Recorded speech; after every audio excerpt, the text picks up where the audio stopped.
Okay, everyone, we're going to go ahead and call the meeting to order for the South Bay City Council Government Board of Directors for February 23rd, 2023. Can we verify quorum and votes needed for action? Yes, we have a quorum and there's 13 cities here. I still don't have that thing at the bottom, David, that we used to have. How many for votes for 13 cities? We would need 7, right? Correct. Okay, very good. But we Thank you need very that. much. And for those of you virtually, great to have you. You're missing some very good barbecue food tonight that I've promised you in the past, and I finally delivered, or they finally delivered. So just so you know what you're missing. All right. Was the When I'm not there. Okay. well, Cedric. Yeah. Cedric, I'll come pick you up. We'll head over. Okay. Come on over. There's plenty. Still Little save plenty. this. And the cookies are absolutely amazing too. All right. So can we confirm posting the agenda? Yes. Okay, and the Brown Act declaration to review that and approval. And actually, there is a change again for this month. Wasn't there was going to be a change to No, next month, I mean, starting in April, at our April board meeting, it has to be in person. And we can have hybrid meetings, but if you are going to be seeing them, there's only 2 meetings a year or something that you can. going to miss them. So you need to be here in person Yes. as a board member, Yes, but the viewing public or. it will be hybrid. Okay, got it. Okay, very good. So as long as everyone's clear on that, do we need a motion on this declaration? Is there a motion? So moved. Second. Moved and second and reverse roll call. Any opposition? Any abstentions? Okay, so moved. Okay, so on the agenda, the only thing that I have is that we do have a presentation tonight from David McNeil. And so item number 8 under presentations, we want to swap items 1 and 2 so that he can go before our mid-year budget presentation. Since he's already here now and had a dinner with us and. It's in here. Yes, we're good now. Okay, very good. So that's the only change I had to the agenda. Is there any other changes or? I have no other changes. Okay, is there a motion to approve the agenda? So moved. Okay, Christian moved and seconded by Tanaka. Okay. Reverse roll call. Any opposition? Any abstentions? Okay, so moved. I don't know if you'd like to go around the room because I don't think they can see. Yeah, no, that's right. Thank you. And actually, I wanted to also remind just for housekeeping, for those of you that first time here, restroom keys are up on the wall, bathrooms are back that way. And also the microphones, you can see them. There's these discs. When the light is white, that means they're live. When they're red, that means they're not live. But when they're live, they can pick you up. So if you're having a sidebar conversation and you think that because you're down the table, doesn't mean you can't get picked up, you're wrong. Everyone that's online can hear everything you say. Everything he says is true because I've tested it. Cedric knows. So just to forewarn. So we're going to go around the room so that people online know who we are. So John Cruikshank, Chair. Barry White, City of Lomita. Rodney Tanaka, City Guardian, 3rd Vice. Pat Wilson, Rolling Hills. David Lesser, Manhattan Beach. Eric Rodriguez, Southern California Association of Governments. Colleen Farrell, Senior Project Manager Communications for the South Bay Cities Council of Governments. David McNeil, Baldwin Hills and Urban Watersheds Conservancy, your guest today. P. Derringer, Rolling Hills. Jennifer Lamarque, Field Deputy with Supervisor Jamison. David Lucier with the COG. Natalie Champion with the COG. And Jackie Backrack with the COG. Ronson Chu with the COG, Senior Project Manager of Homeless Services. And Marty Rubin with the COG. All right, very good. Well, thank you all for being here tonight. Any comments from the public? Yes, I have one. It's a written comment. It came in from the Senior Public Affairs Specialist for the South Coast Air Quality Management District. I'd asked them if they have any notices they want to give to you, and tonight they do. They have online applications that are now being accepted for the AQMD's 2023 Governing Board Summer Internship Program. You know, a college or high school student who might be interested in this wonderful opportunity, please direct them to this link, which is governmentjobs.com/career/SCAQMD for additional information so they can submit an online application. Yes. Good. Thank you, Jack. That's all the comments. That's all we have. Looks like the next item is the consent calendar. Any changes to the consent I calendar? have no changes. Okay, is there a motion? I would ask if we could just pull item G on the consent, please. And then I guess point of order, I understand that there are two representatives from Rolling Hills tonight, and which one of you are acting on the or as a board member? He's mayor, so he's designating himself. Okay, so you as the public would, okay, is that possible? Well, It should be, right? yeah. Yes. So, okay, good, perfect. Okay, which item? G, please. Okay, item G. Is there any other items from the consent calendar that want further discussion? Motion to approve as constituted. There a second? Second. They moved and seconded. Let's do reverse roll call again. Okay, any opposition to approving the consent calendar? Except item G. Any abstentions? All abstain. Okay, Thank you. very good. So we go right into item G, correct? Right. Okay, would you like a staff presentation on? No, I just, Okay. we have a staff report. I just wanted to provide concerns that I did address at the steering committee and also at the finance committee. There's some proposed additions and changes to the financial policies. I was on a bylaws committee previously, and we had to put changes that we were going to make in terms of procedures that the COG would follow in our bylaws to make it effective. And we had Mike Jenkins approve those. Given that, we need to make this legal and the proposed changes are a little bit vague in terms of what is a no cost or with no fiscal impact, and what exactly the parameters may be for these items, because persons could look at this and make different adjustments or interpretations. And we want something that's going to guide the COG. So no matter who is the staff person or the executive director, and no one's saying anything about what anybody would do, but our rules have to be basically understandable enough so whoever is interpreting it, it's clear. So I would only ask that we would table this so we could make it more refined so as to address what is really intended and put it in the bylaws, which is, I believe, the only legal method would be to guide the COG going forward. I would just respond that we have many policies that are not in the bylaws, that are the way we govern the work, and that a no-cost contract is a contract. Very often we get contract extensions that have no financial obligation attached to them. Get that a lot. Instead of it coming to the board or holding them up, we thought it would be a very good idea, and I think the finance committee agreed to just have the executive director be able to approve those. There's no budget obligation, and as we said at that meeting, we can't go over the budget anyway. The staff is not going to be able to exceed the budget in any event. So I'm not sure this is necessary. Okay, other further, if you want to, But I just wanted to indicate that everything, even if there's no cost per se, where cost is employee, and we have already coming up in our budget where there's going to be a request to add another full-time member, employee and a part-time intern to cover additional responsibilities. So all I'm saying is that I think that should be something that could be drafted in such a way so that if there is some quick approval needed, it can be put in a fashion where we have a steering committee already, which is less than the membership of the board.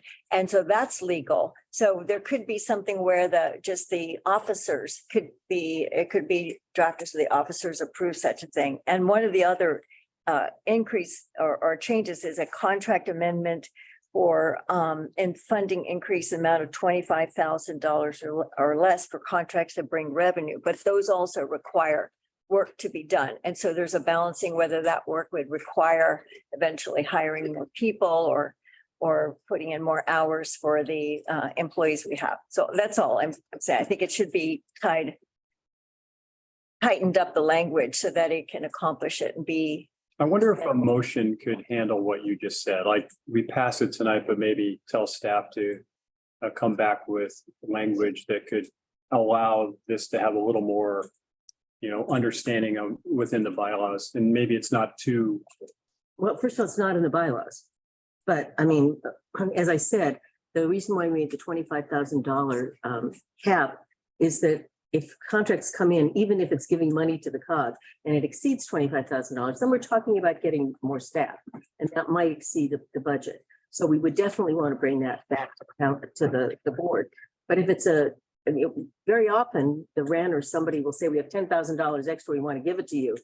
And so if there's, obviously I would report that out to the board, but to wait for a board meeting and wait for all of that, when it's not going to cause any staff changes, not going to exceed the budget.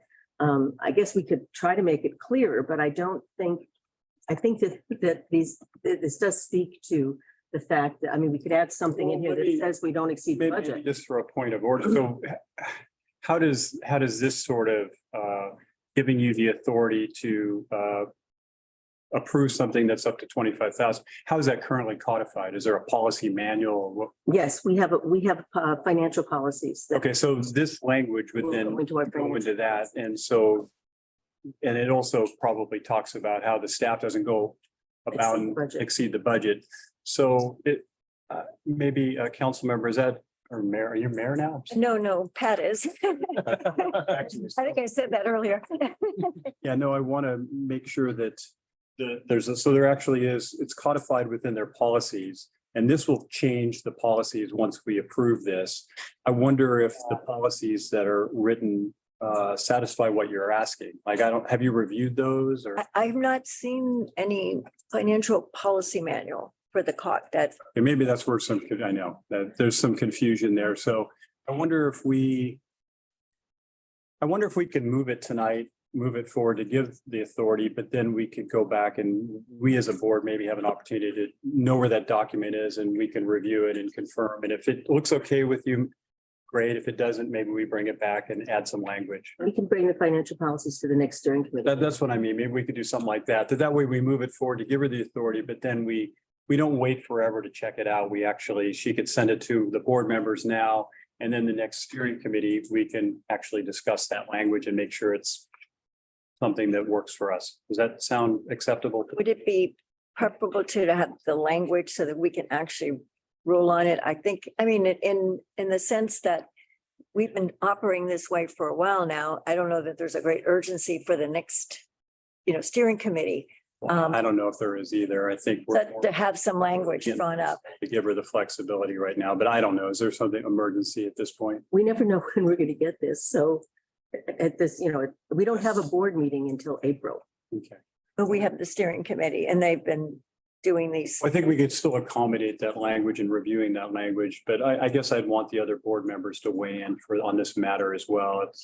I'm just the chairman, I'm facilitating the meeting. So are there others that want to weigh in, move the motion?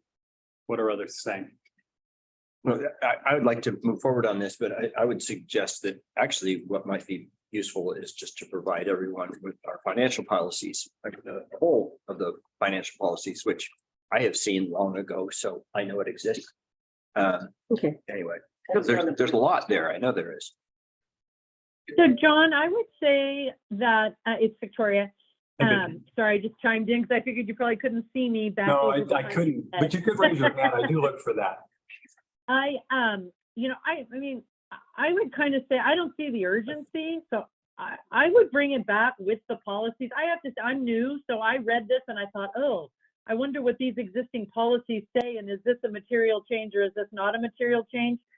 I don't see the urgency of this, and I'd probably rather see the changes in the context of the existing policies, just from a new person's perspective.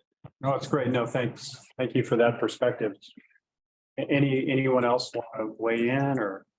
I have a question for Jackie. Jackie, are there any adverse circumstances in not adopting this evening? We have been handling it with this, by coming back to the board since forever.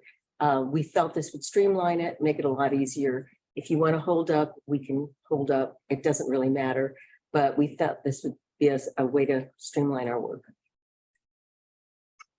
And have it in writing. And have it in writing. and have it in writing. Is there a financial policy that can be brought forward with this at a future meeting then? I was going to bring the financial, I just put down on the steering committee agenda, we'll bring the financial policies. We can add this into that document as a, if you want to table it tonight, this is not really worth spending all this time. No, agreed. And so we can bring it back to the next meeting. Thank you.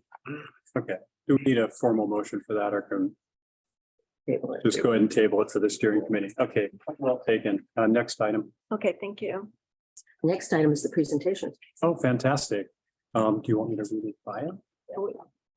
Okay, you have a long bio. Do you want me to read the whole thing? No, that's the short part. Yeah, don't.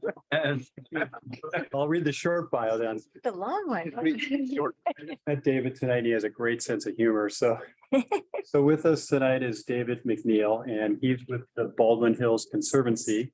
He's the executive officer of the Baldwin Hills and Urban Watershed Conservancy, which operates under the Natural Resource Agency for the state of California. He oversees the long-term conservation and planned development of open space and parkland within approximately 70 square miles of southwest Los Angeles County.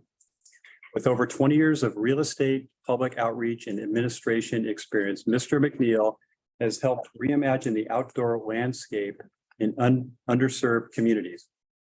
Since 2001, he has led a wide range of land acquisition, planning, and design efforts, culminating in the creation of community-based pocket parks, citizen science, habitat restoration, multi-benefit water quality projects, regional recreation facilities, as well as miles of trails, providing access to parkland for the most diverse and densely populated neighborhoods in the state.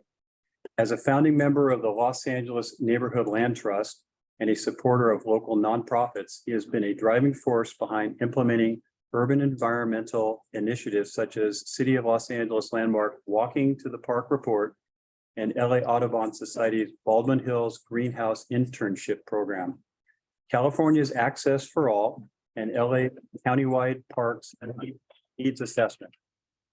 Through his work, Mr. McNeil strives to bridge community, public, and private partnerships to help sustain new park projects and inspire the next generation of open space stewards. Being a Rancho Palos Verdes person, I can appreciate all that. That's awesome. David is a graduate of Oregon State University with a bachelor's of science in speech communication and a minor in human services. He has served as a member of the City of Los Angeles Recycled Water Advisory Group, Safe Clean Water Advisory Committee, South Coast Air Quality Management District Environmental Justice Advisory Group, LA County appointee to the Community Advisory Panel for the Baldwin Hills Community Standards District Overlay Zone, Board of Directors for the California Invasive Plant Council, and Board of Directors for Nature Nexus Institute. David, welcome. You only read the first half of it. The back page. It's titled my short bio, but that sounds long. I appreciate you reading it first. That was fun. Thank you all for having me here today. I'll try not to take too much of your time. We've been blessed with a new legislation that started in 2023 that renamed the Conservancy Baldwin Hills and Urban Watershed Conservancy and reconstitute our board, of which member Manning will be a designee, I believe, for the South Bay COG. I don't know if she's here today. Not here this evening. Okay, all right. Well, she'll be coming to our meeting in March. So they asked me to come out and tell you guys a little bit about what the Conservancy does. I can't read this from here, so I'll have to go up here.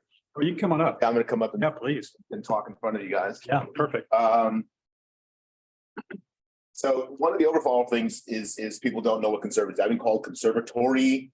I've been called all kinds of things, but conservancy is a state agency, and there are actually 10 conservancies under the Natural Resources Agency for the state of California. What we do best: protect land in perpetuity, make it easier for Californians to get access to enjoy outdoors. Help statewide legislators communicate with community cities and councils. So everybody has elected official from city level all the way up to assembly and Congress. We work with all of them in coordination and try and bring resources into the area to deal with open space and parks, open space and restoration of brownfields.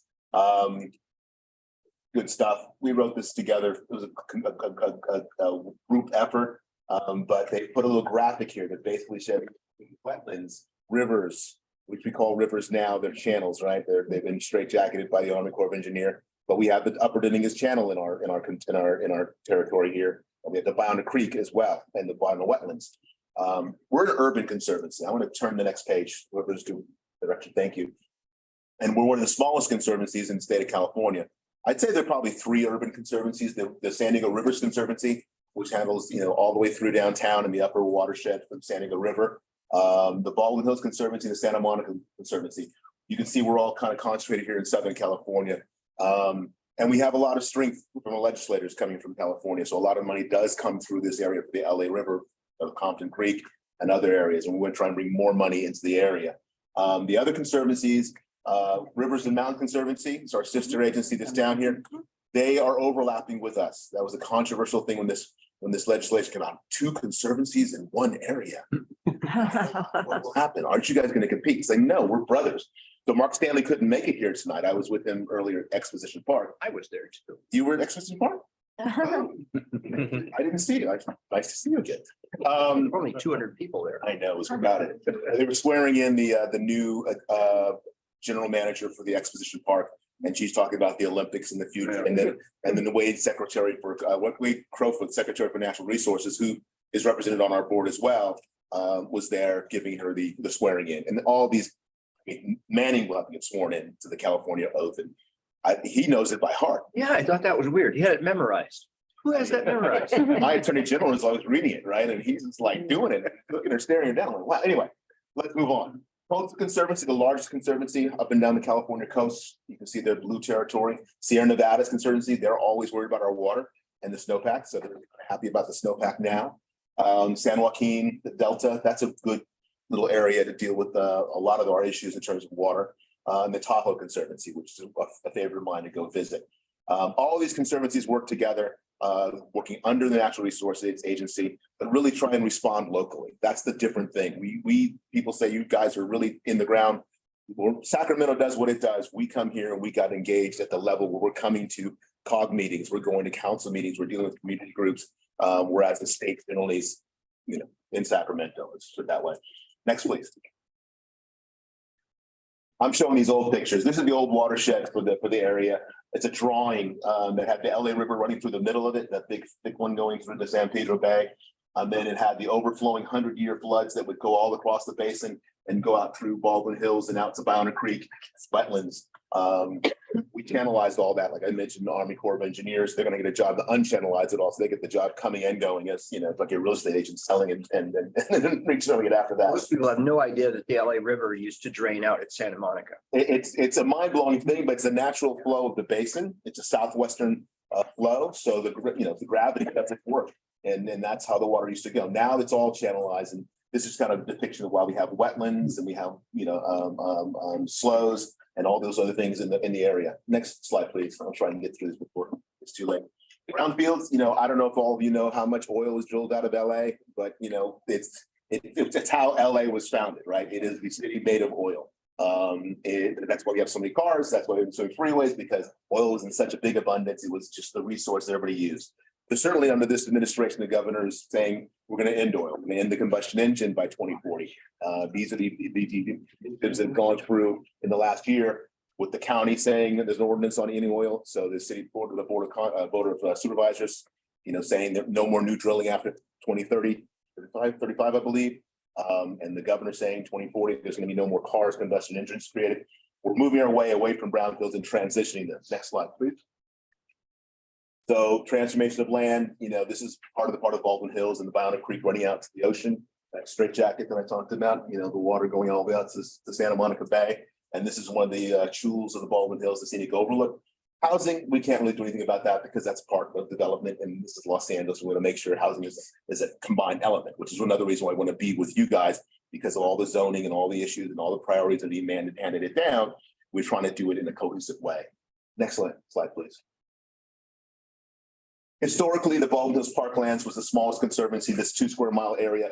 I had it all. I had Culver City, City of Los Angeles, unincorporated LA County, and Inglewood, as well as an oil field, the largest urban oil field in the country, plus all the community members, a little Biona wetlands, and Biona Creek heading out to the marina. They stopped me at the 90 freeway because the wetlands are so controversial with regard to what needs to happen there, and I'm spilling water.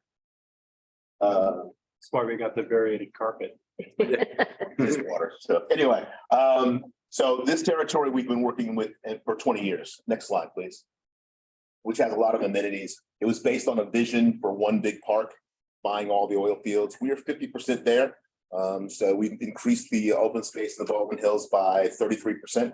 And we're working now with the end of oil, who's always the fight, to actually convert the rest of it. So we're working close with the oil operator who's been closing and re-abandoning a lot of oil fields. So that transition of oil field to parkland is something we will see as an echoing theme on.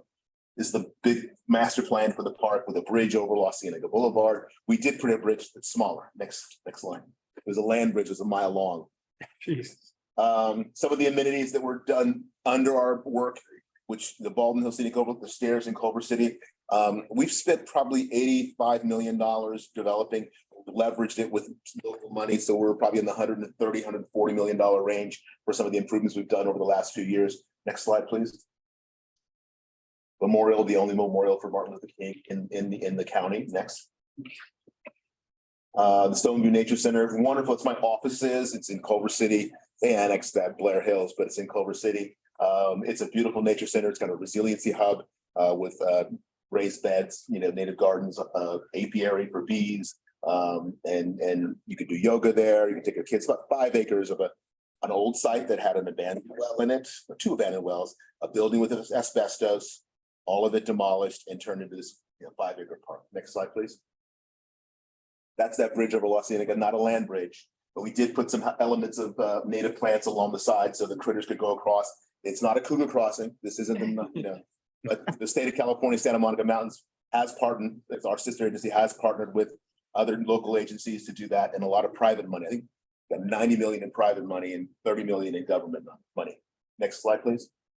The Park to Playa Trail, it's an 11-mile connection from the urban interface from Crenshaw community to the east, all the way across the parklands, across that little bridge that we built, out to the Biona wetlands, and then you go, out to Biona Creek and out to the wetlands. It's the only regional trail in the 2nd district, so we're proud of that opening in we did this about 7-8 year period. Next slide, please. Milton Green Street, you guys know what a Green Street is? Anybody? Yeah, well, this is the only Green Street in CD 11. That's Council District in the city of Los Angeles.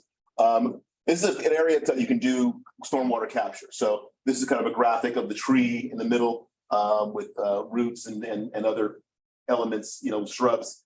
But the storm water comes in. This was the tree looked like before. It's the blacktop and weeds.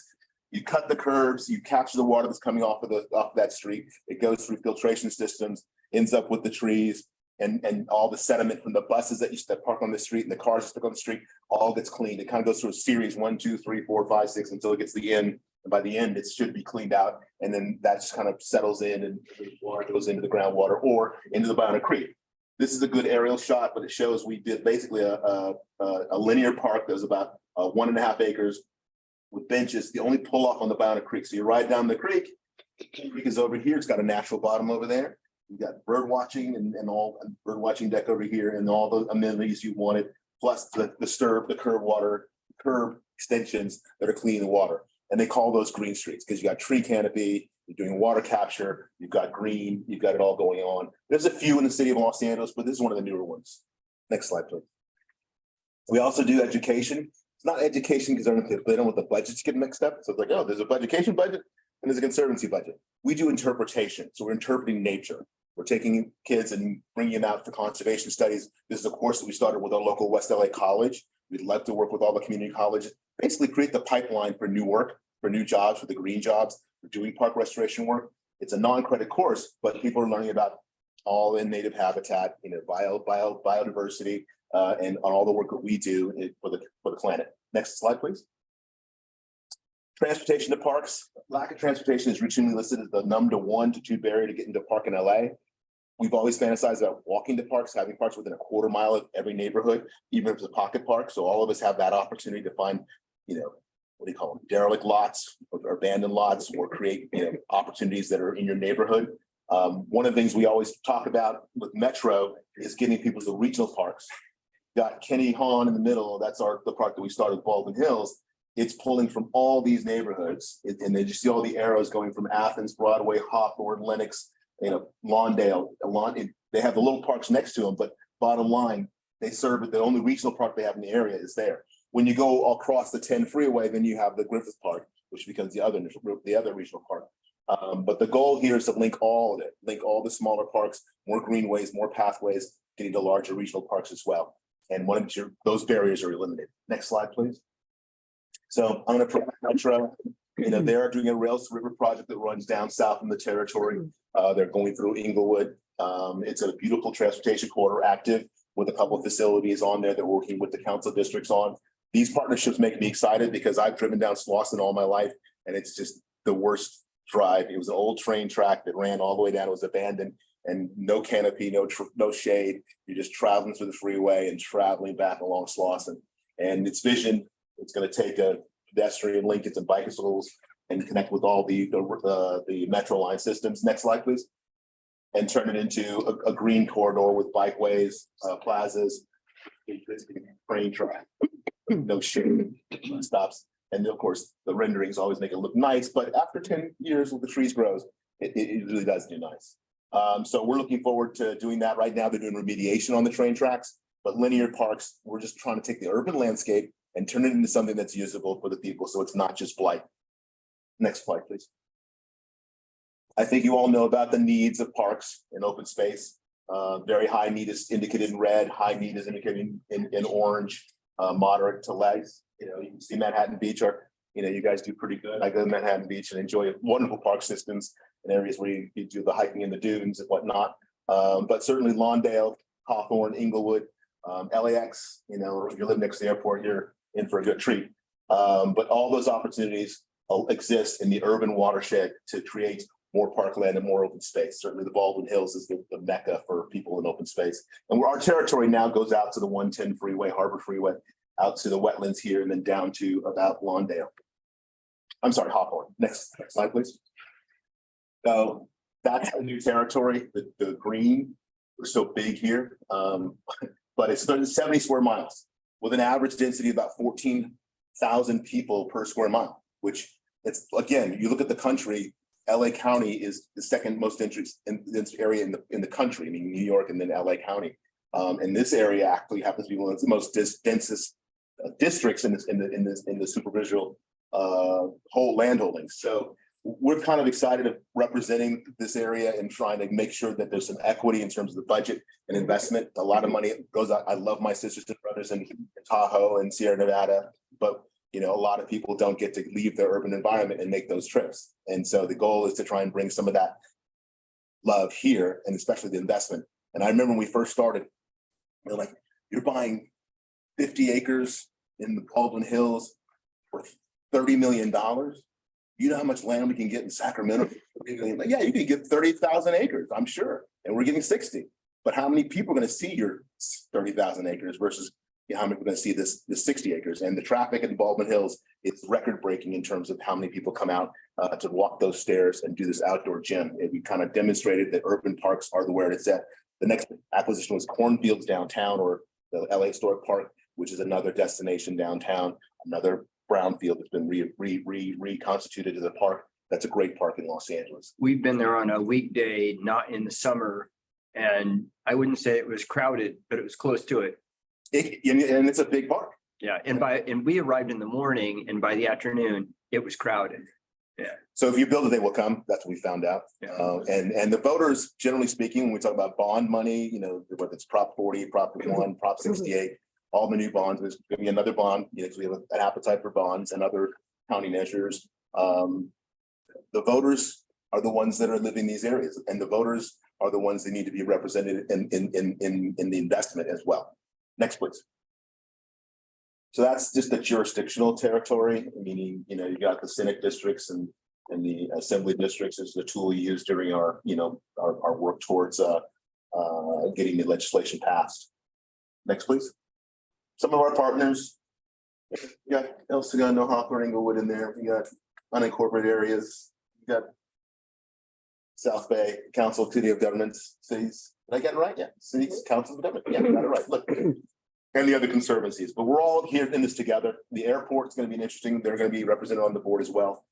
So I'll get to work with Lawa. Transportation, whether it's plane, bicycle, walking, or rail, those are all elements. Housing, obviously, I can't leave that discussion in terms of the transit-oriented developments and making sure there's park elements in all the housing that's coming through. Next, please. Gray infrastructure, it's just, we've paved over everything, we're going, making it acceptable and improved. Next, please. The wetlands, how many of y'all have been to the wetlands in Biona Creek? Yeah. They're working on a restoration plan. I was just with Fish and Wildlife today. They'd say, you want to take the wetlands? Our territory stops right at the front door of the wetlands. It's a hot potato with regards to restoration. You want to restore it to what it was before, what was the original, what was original, is it freshwater, is it saltwater? What's there now is nature, don't touch it, even though it's invasive. I can't go into those meetings, but I can say that we want to make sure access happens for everybody. I can say that when there's a there, we want to make sure people can get there by transportation, public transportation, and they have interpretation or an understanding of what's happening and why it's important, because it is a jewel in an urban environment. Next slide, please. We do habitat. I mean, that's all the state really talks about, biodiversity a lot, at least when I first started. Now they're doing climate resilience, which is so much more all encompassing, because we can talk about transportation, housing, restoration, biodiversity, all in the same conversation. But I'm just sharing some slides, work with UCLA to do some surveys, camera work, inventories of all the native species, because we want to protect what's out there. Next, please.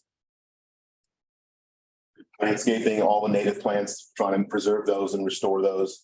Next, please. And then citizen science, getting people on the street, use their cameras, identify native plants and native animals, and upload them to the website and keep the portal live. We'd like to do that further down here. There's a study that the Nature Conservancy did called BIOLA.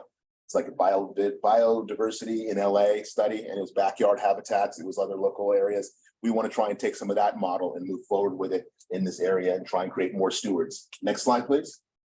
I'm not going to take too much more of your time. I think that's it. Yep. Oh, Wow. All right. I'm open to take questions, but I'm actually thrilled to have, SCAG is another great organization, but the COG is going to be important. I know there was some work done here with the integrated watershed management plans, a lot of innovations going on at that time. I'd like to re-engage at that level. There's so many plans that so many cities have, whether it's their transportation element, their housing element, their park element, all those kind of things that we're going to be looking through and do an inventory of what everybody's up to in the neighborhood, and then try and figure out how we can turn that into a report to the legislature within the next year and a half to say, here's what's going on in this urban watershed area. Here are all the plans, and with climate resiliency being the overarching goal, how do we interject our investments into those investments and leverage the money? I'm really about leveraging. If you have a project on the table that's a housing, but you're going to put a park in there and the private people are going to do it, we got to figure out a way to make sure it's done. If there needs to be a water capture element that no one can fund, we will help you try and fund some of our money or some of the Measure W money. If there's a habitat restoration zone or brownfield that we work with, I have CalGym, which is the old Dogger, the oil field folks, and DTSC on our board for expertise, as well as the brownfield expert. So we want to do an inventory of all the lands, all the open space, all the brownfields, all the plans. Sounds like a lot of work. I just asked them for $500,000 to do it. Knock on wood, this budget kind of got messed up, but knock on wood, we get the money to do it, and we'll spend time in the neighborhoods. And we don't want to do it just from a desk. We want to obviously get all this plans and work with the public works departments, but we also want to go into the community and do a lot of community outreach and find out what their needs are in terms of their parks. We're working in lockstep with the county, which covers all of this, right? And their park needs assessment. Plus, they did a lot of inventory. They know the parks. We're trying to interface with them. And then lastly, 30 by 30, which is the governor's goal of having 30% increase in open space and parkland by 2030. I think that's time, right? No, David, that was excellent. Any quick questions for David, or? You covered so much. It was terrific. Oh, Zane, council member. Sure. Hey, David, great presentation. Thank you. Question for you. We've got the AES power plant here that's about to be retired and sits on former wetlands. So what would you recommend as far as a strategy to go out and get that initial money for the acquisition of the land? I think I met with the mayor of Redondo Beach. What was his name? The gentleman who was. Bill Brand. Yeah, you probably Bill did. Brand. He's been talking to Yeah. everybody up and down the state. So I met with him and Mia Lair, and we talked about it a little bit before it was out of my territory. Now it's in my territory. I want to have further discussions. I don't know if there's a short path to it, but I think there is a pathway to it. I think it's a priority. I'm not sure who the Senate or the Assembly representative is, but I want to meet with you and we'll try to figure out what the state can do in this 30 by 30 effort, because any large swath of lands are opportunities the governor wants to. right. Redondo Beach isn't. All right. Part of it. It's a partial. Great. There's Ben Allen and Al Marisucci, and they've been great on it also. But thank you. There you go. Thank you. Great. Thank you. David, Thank you all so much. I'm gonna take a cookie. Me too. One for your son. Strength for the journey. All right, next item. Mid-year budget and report. Okay, this is the mid-year budget review and report to the finance committee, and I think Marnie is gonna. Okay, and Laura's gonna share the screen. And this was reviewed also at the steering committee. And for people in the back, there's also a second screen if you can't see this. The seeing eye chart. For those of you that are newer, Marnie is coming to us at I'm good. Coming to us from Redondo Beach. She was the financial officer there and had retired, and we're lucky to have her as an advisor here for us, working with Laura. Thank you. So we have for you this evening an overview of the mid-year budget. It was presented to the steering committee last week, and they proposed no changes to it. Speak really, really loud. So the first slide was the org chart of the COG. And it's included as part of the budget document.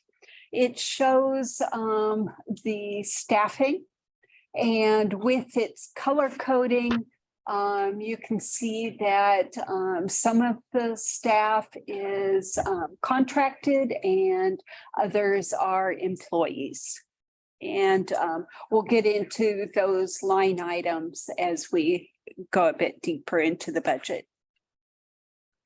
So the next slide is just a very summarized overview. It's showing that after contracts have been approved and revenues received and payments made in the first half of the fiscal year, we're recommending changes to the adopted budget with increases in both revenues and expenditures. Because the expenditures are increasing a little bit more than the revenues, the use of general fund balance increasing from about 20,000 to about 4,000. On the next slide is a little more detail. Summary. We'll point out some of the major contributors to these line items as we go on. The next slide is our pie charts that reflect the makeup of the revenues and expenditures. It's nearly identical to that in the adopted budget. The mid-year adjustments aren't really changing it. And it shows that the large majority of the revenues are coming from grants, and then the majority of the expenditures are for professional and contractual services.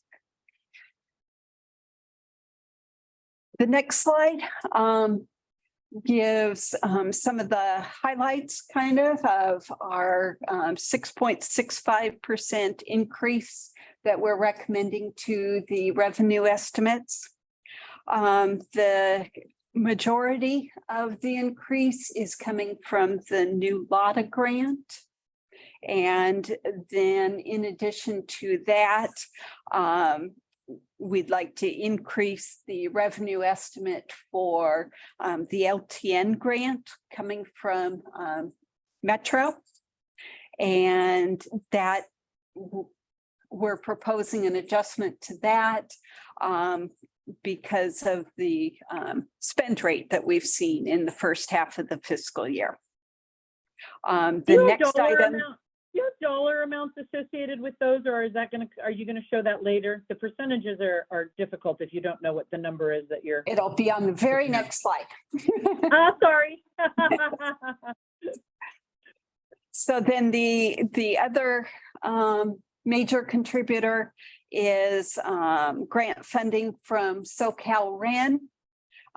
We were able to do a contract renewal with them, and it provides for some additional funding. So as promised, the next page is from the budget document. It shows all the individual line items. So the LATA grant is showing at about $150,000. And of course, being a new grant, it was previously nothing. The LTN is increasing from about $250,000 to about $350,000. And then the SoCalRen is increasing from 180,000 to 240,000. And I can, instead of waiting till the end of the presentation, if you have any questions on this detail page of revenues, I can answer those now. If you can raise your hand using the buttons there, or Vicky, you could just speak out. You look like you're chomping at the bit. No, the raise your hand, I'm sure, was a commentary on the fact that I keep just talking. So duly noted. She's so smart.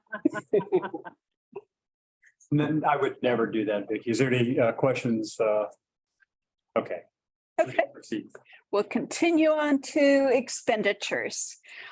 So again, an overview of our 6.7% proposed increase. It is primarily coming from additional staffing as listed in the salaries and benefits category, with an additional full-time staff member and a new part-time intern. And then the other is the expenditure side of that new LATA grant. We need to budget for contractual services to help us implement that grant. Again, the next page is the detail of expenditures and showing some history as well. Again, since we're on a detail page, I can take any questions about any specific line items. Questions? Okay, Vicky, I see your hand. I try to be more orderly this time. So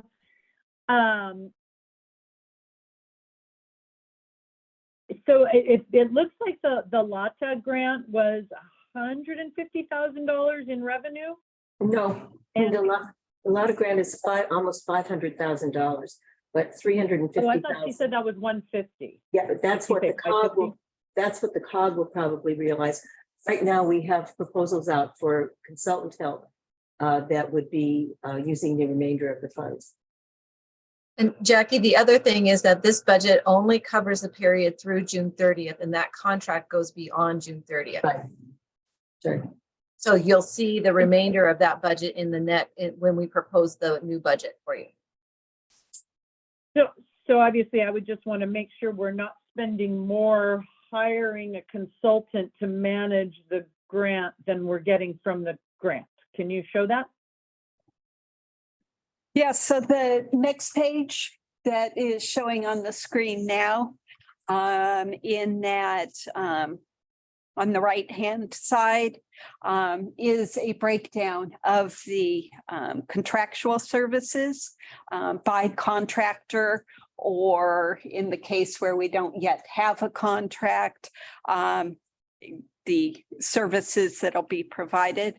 And the LOTA grant consultant is $120,000 being recommended as a budget for that. And again, like Kim was pointing out, on the revenue side, this expenditure side is just the portion that would be in this fiscal year 22-23.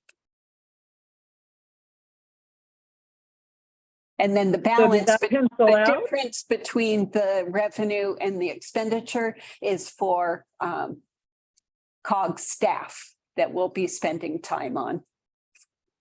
That's only $29,000, isn't it? The difference between 149 and 120? Yep. Right. The majority of the work is going to be by consultants. This is a very technical grant that's going to talk about how we can expand the fiber network. We're going to need a consultant who can do technical work and really look at the fiber. So the COG is not going to get and be able to do those kinds of skills that are going to be needed to do this grant. Okay.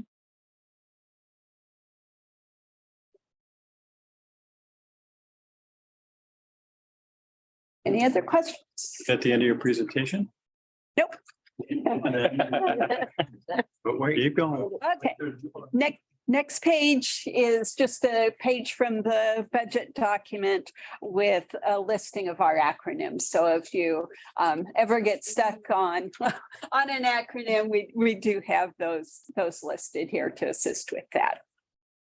And the next slide is just a reminder that as of the end of the last fiscal year, we did a $405,000 goal for the reserve, and also a reminder that the next review of that amount will be in fiscal year 23-24. And then the next page, again from the budget document, is how the budget, as including the mid-year adjustments, impact the general fund balance. So as we began with, the budget is proposed to use about $24,000 of the existing fund balance, taking it from about $940,000 down to about $915,000. And then the next slide. There's one raised hand. Debbie, go ahead. And you're muted. No, I'm not anymore. I have a question on reserves. Does COG have a policy about the minimum reserves that we have to maintain? Yes. Which is what? Yes. So the minimum reserve is this $405,000. And then we review it every 5 years per our policy. And then report back to the board to make any decisions on if they want to adjust that. So the policy. The reserves, I was just going to say the reserves is based on when it was calculated at that shutdown cost, the 3-month shutdown costs for the organization. So the policy is to maintain 405,000 regardless of expenditures, and we only look at it every 5 years. That's correct. You would be adjusting it every year, and our budget is such a small budget.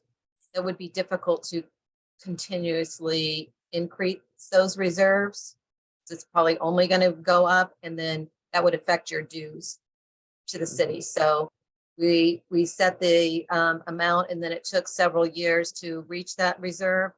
Those were dues increase, and that's what you can see here on the blue line with the dots. It took all the way through last year to meet that reserve amount. Then it'll be reevaluated in next year based on like close down. Thank you.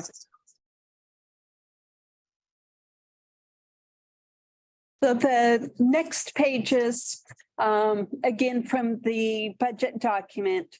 So they list out all the mid-year adjustments that impact the budget by more than 5%. So we've gone over the major ones. We've looked at the detailed numbers, but if you need any, narrative, any more explanation, it's on these 3 pages, both for revenues and expenditures.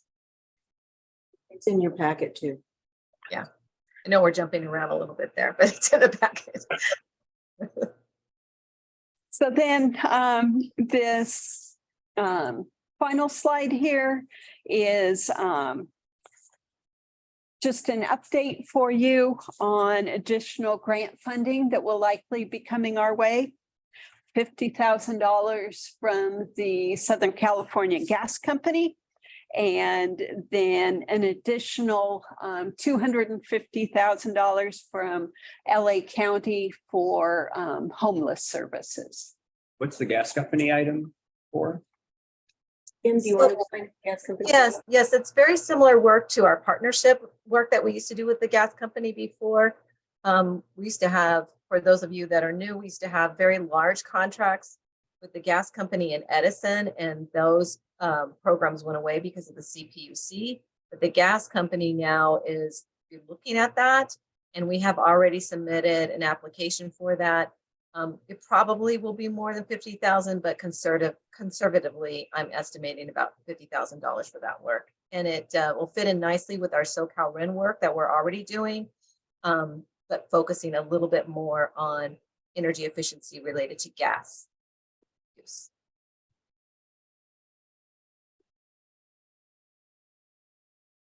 And then that concludes our overview. And again, another opportunity if you have any questions. Any further, oh, yes. Yeah, I'm asking on the expenditure page 63, and this may be more for staff than maybe for Marnie, but it's proposed to have an increase of 30,514. And this would be for an additional full-time staff member and a part-time communications intern. But in terms of, is this something by approving the mid-year budget that you are seeking to get the authorization to hire the additional full-time staff and the part-time communications intern, or is this something that's already been done? It's not really clear. No, this is what we're asking for, is approval to have the budget to hire those 2 staff. So that work, the hiring of those 2 staff has not been done. And since the expenditures were higher than the revenue or income, what is the proposal for being able to get additional money so that we can support additional expenditures? Yes, so the biggest one is if you go to that last page again, Laura, that shows the anticipated money. So this is what we're anticipating, and this would offset that funding that we're taking from the general fund balance. So the Southern California Gas Company work as well as the homeless services. Okay, well, if it is in fact 300,000, then doesn't that mean that there's no need for additional dues increase to support? Because I had heard in finance committee discussions that to be able to do all of the, well, primarily provide for staff, but other expenditures, that's why the staff were proposing in addition to have a dues increase. So I don't know if approving this means that we're automatically getting into or being locked into a dues increase to support these expenditures. I'm trying to figure that out. Right, this budget does not include any dues increase that, and we'll be talking about that a little bit later in our agenda. Any dues increase would be discussed when we put together the new fiscal year budget, which would be 23-24. And at that time, that would be discussed, and actually an actual dues increase would be discussed in April. And then the board would decide if they wanted to do that, and then we would build a budget for the next fiscal year based on that discussion. So that doesn't affect this. That would be what you're looking at for next year. But if we were to lose a contract, for example, that we weren't anticipating next year, you would see that then in your new budget, where we would remove, we had to lay off staff, or if we had any decreases in revenue, that's when we would propose that. But this budget right now just carries us through our current time period, just through June 30th this year. Okay. And then lastly, for the, I guess that full-time person is another senior program manager. Is there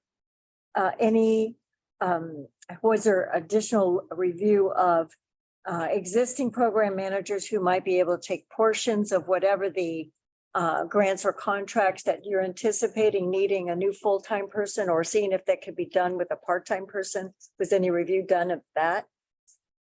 Yes, and so we look at staffing actually ongoing all the time, and how we can manage the staff against the different contracts, because we're so heavily driven by contracts and grants. We have to be really thoughtful about that. And most of our staff are wearing many, many different hats.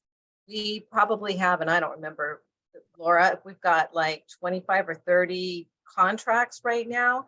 And so it's starting to get a little bit bigger than we can manage with the current staff. And so that's why we're proposing to have a high level person come in and help with the managing of that.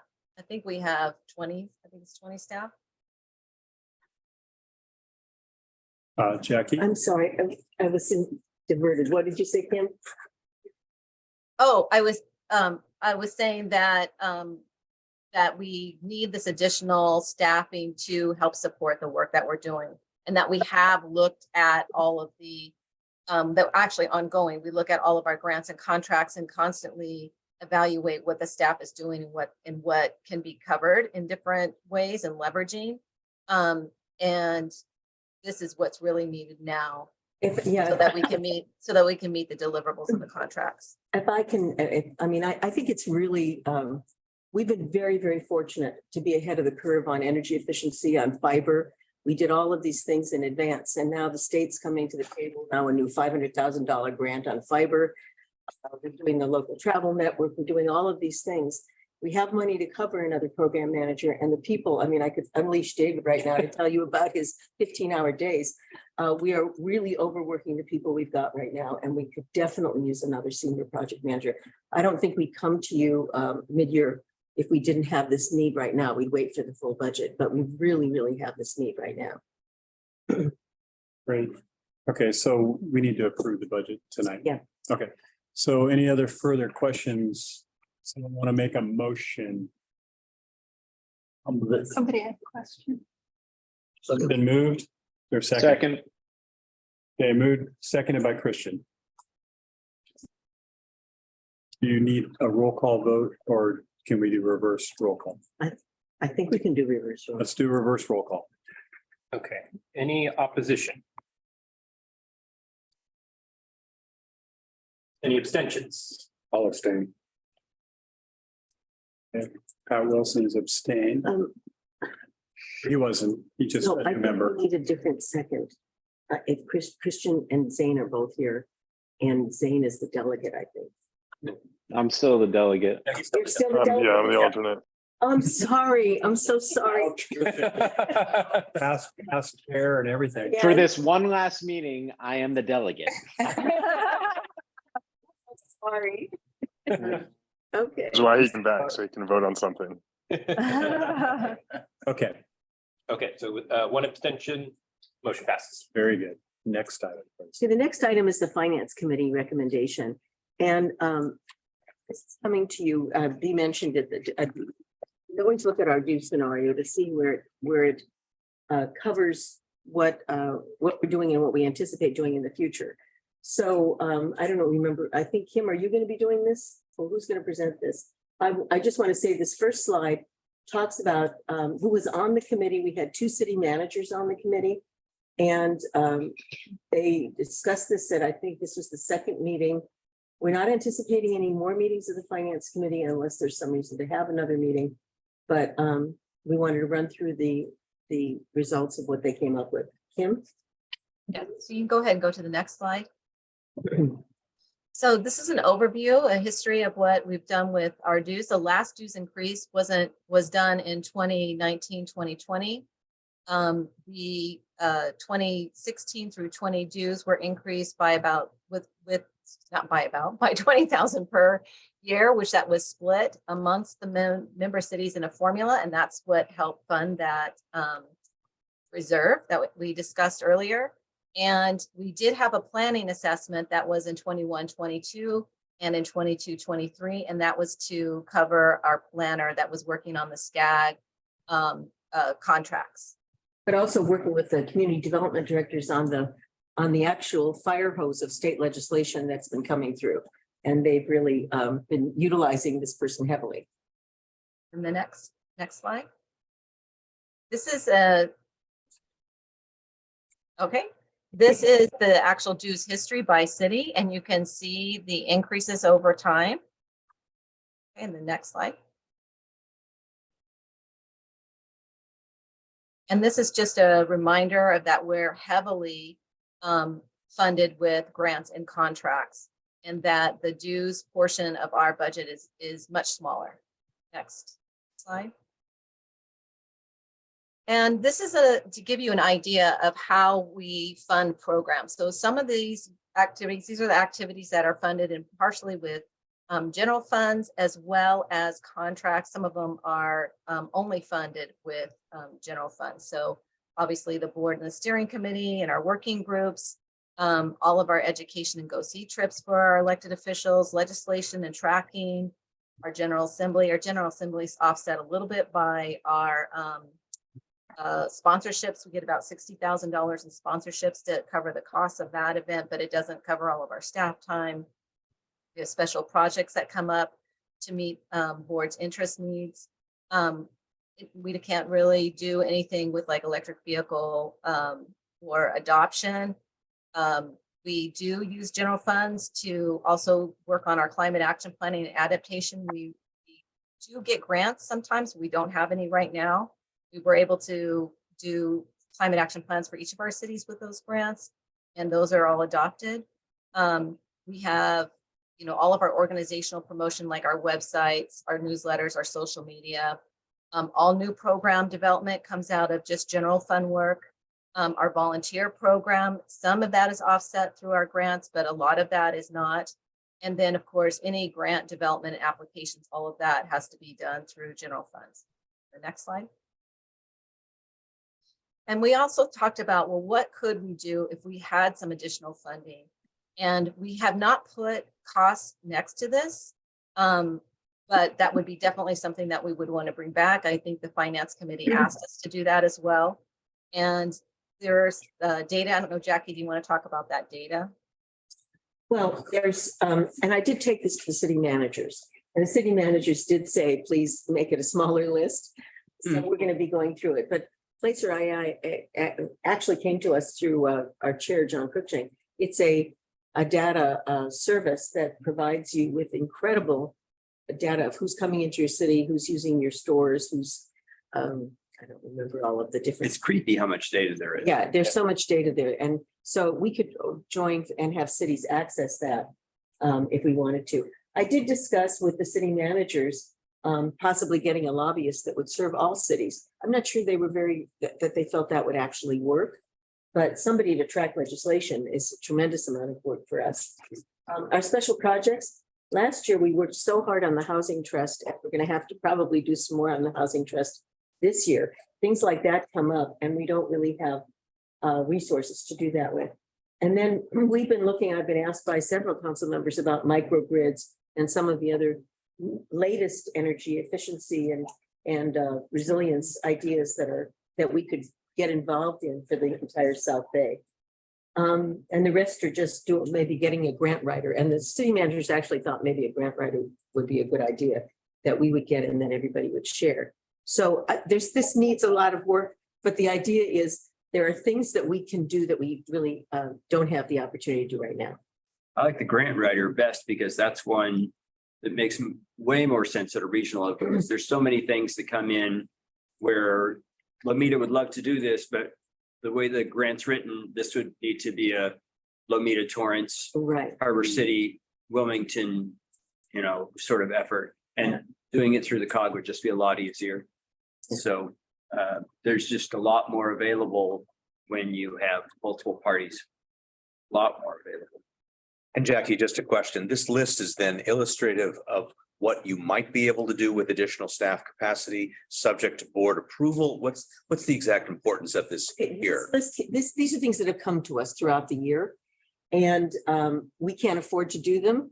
And so we don't have the resources, both either staff at this point or funding to do any of this. But is the thought that with the additional staff person, might be able to tackle these, or what's the discussion of dues? And whether, if, for example, if we had something that paid for a grant writer, we probably would need that to come out of dues because we can't get that out of a grant or anything else. So these are reasons why we might want to look at what we could do if we had more just general fund, which we don't have. Thank you. Thank you for your question. Thank you. Go ahead. Another question? Oh, Zane? Zane? Sorry about that. One piece of advice we got from our senator and state assembly member was relative to lobbying, that we needed to do more lobbying in Sacramento for the things that we wanted or needed, because when it comes to housing, for example, and the densification of our neighborhoods, which could be just a South Bay thing, or the beach cities are concerned about that. But he said, they say that basically the folks in Bakersfield, Fresno, those areas, outliers, Riverside, they're just not, they're not as concerned about the overdensification that we are. So lobbying is one thing that I'd be interested in. And also, I know I was in a meeting previously where we did have a list of all the assembly measures that were making it through ABs and SPs, making it through the legislature. So is that continuing, or is that something that we need to fund if we're gonna have that service? Because that is a valuable service. I think you were talking about, first of all, COG does not have a lobbyist. So we were thinking of a lobbyist that everybody could share, but the COG could also have its own lobbyist. That's one thing. Second thing, I think what you're talking about is our legislative tracking sheet. And David, we do that once every year for the legislation. So far this year, Jeff has indicated that legislation isn't moving yet. It's a little early. So we're going to be having that starting probably next month. You'll see that for the. Okay, got it. We do that every year. It's very labor intensive, but we think it's really important. Yeah, So we'll keep doing that. We'll do that. Okay, all right, awesome. Okay, next slide. So what we present here is a look at the CPI, and this is over 2020, 2021, and 2022. And the reason why July is highlighted is because in gathering this information, when we were looking at how we might apply CPI to our budget or looking at maybe potential increases for dues, it was suggested to us by the U.S. Labor Bureau of Labor Statistics to use the July month because of our fiscal year starting in July. So you can see that listed here. It's just for your reference. And then we do have the information in this fact sheet if anybody wanted to look at the details on that. Okay, next slide. And this you probably have to make much larger. Can you guys see it in the room? That's the seeing eye chart for sure. I know, I was gonna say. And actually, I think, Laura, do you want to just walk through this so you could, because you did the formulas for us? Sure. These are basically the options we looked at, including what Kim just alluded to with using the CPI index for increases. So that's exactly what option 1 is. It's basically taking the CPI for fiscal year 2021 and fiscal year 2022, so 3.9% and 7.7%, and that's what would the membership dues be under that option. And then option 2 is basically combining the assessment with our dues, which is our existing formula, and then carrying over the previously approved model that was implemented for 5 years, which is increasing the dues by $20,000 across the board. And then option 3 is basically taking an average of the 3 years, 2020, 2021, and 2022, and the average CPI increase for those 3 years comes up to 4.5. So that's what that increase is for option 3. And option 4, we just wanted to put on here because we were asked about it previously, is basically what we have now. We were asked to just put the assessment fee plus the membership due. So if you look at, this column, which is what we collected for fiscal year 22-23, that's the same exact as that option that was requested from us previously. And if I can just mention, option 3, the assessment has, if you look at the first column, is a very arbitrary, small cities 2,000, middle cities 3,250, and big cities 4,500. It's not based on any kind of formula. The dues is based on a formula of general fund and population. So when you combine them and you, instead of having just an assessment fee that is not part of the formula, option 3 combines the 55,000 and puts it into the formula of the dues. So that's the difference between, there would be no difference, there would be no separate assessment. It would be part of the dues. So next slide, why don't you go to the next slide? So this is the Finance Committee's recommendation. And their recommendation was to combine the special assessment into the dues, which is basically option 3. And to consider adjusting the budget to the CPI, but never, and this would be a consideration annually, but it would be capped at 5%. So that it would never, if you had a 7% year, we wouldn't even consider that. And then, of course, as we said before, we're going to be reevaluating the dues per our policy. And that motion was passed by the Finance Committee with Councilmember Derringer voting no.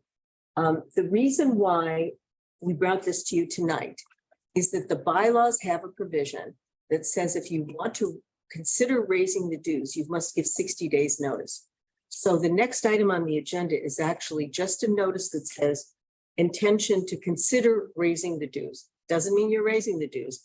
It means you're considering raising the dues, and then we can bring it back in April for you to actually take an action. But we cannot even bring it back if we don't take this action tonight to consider raising the dues.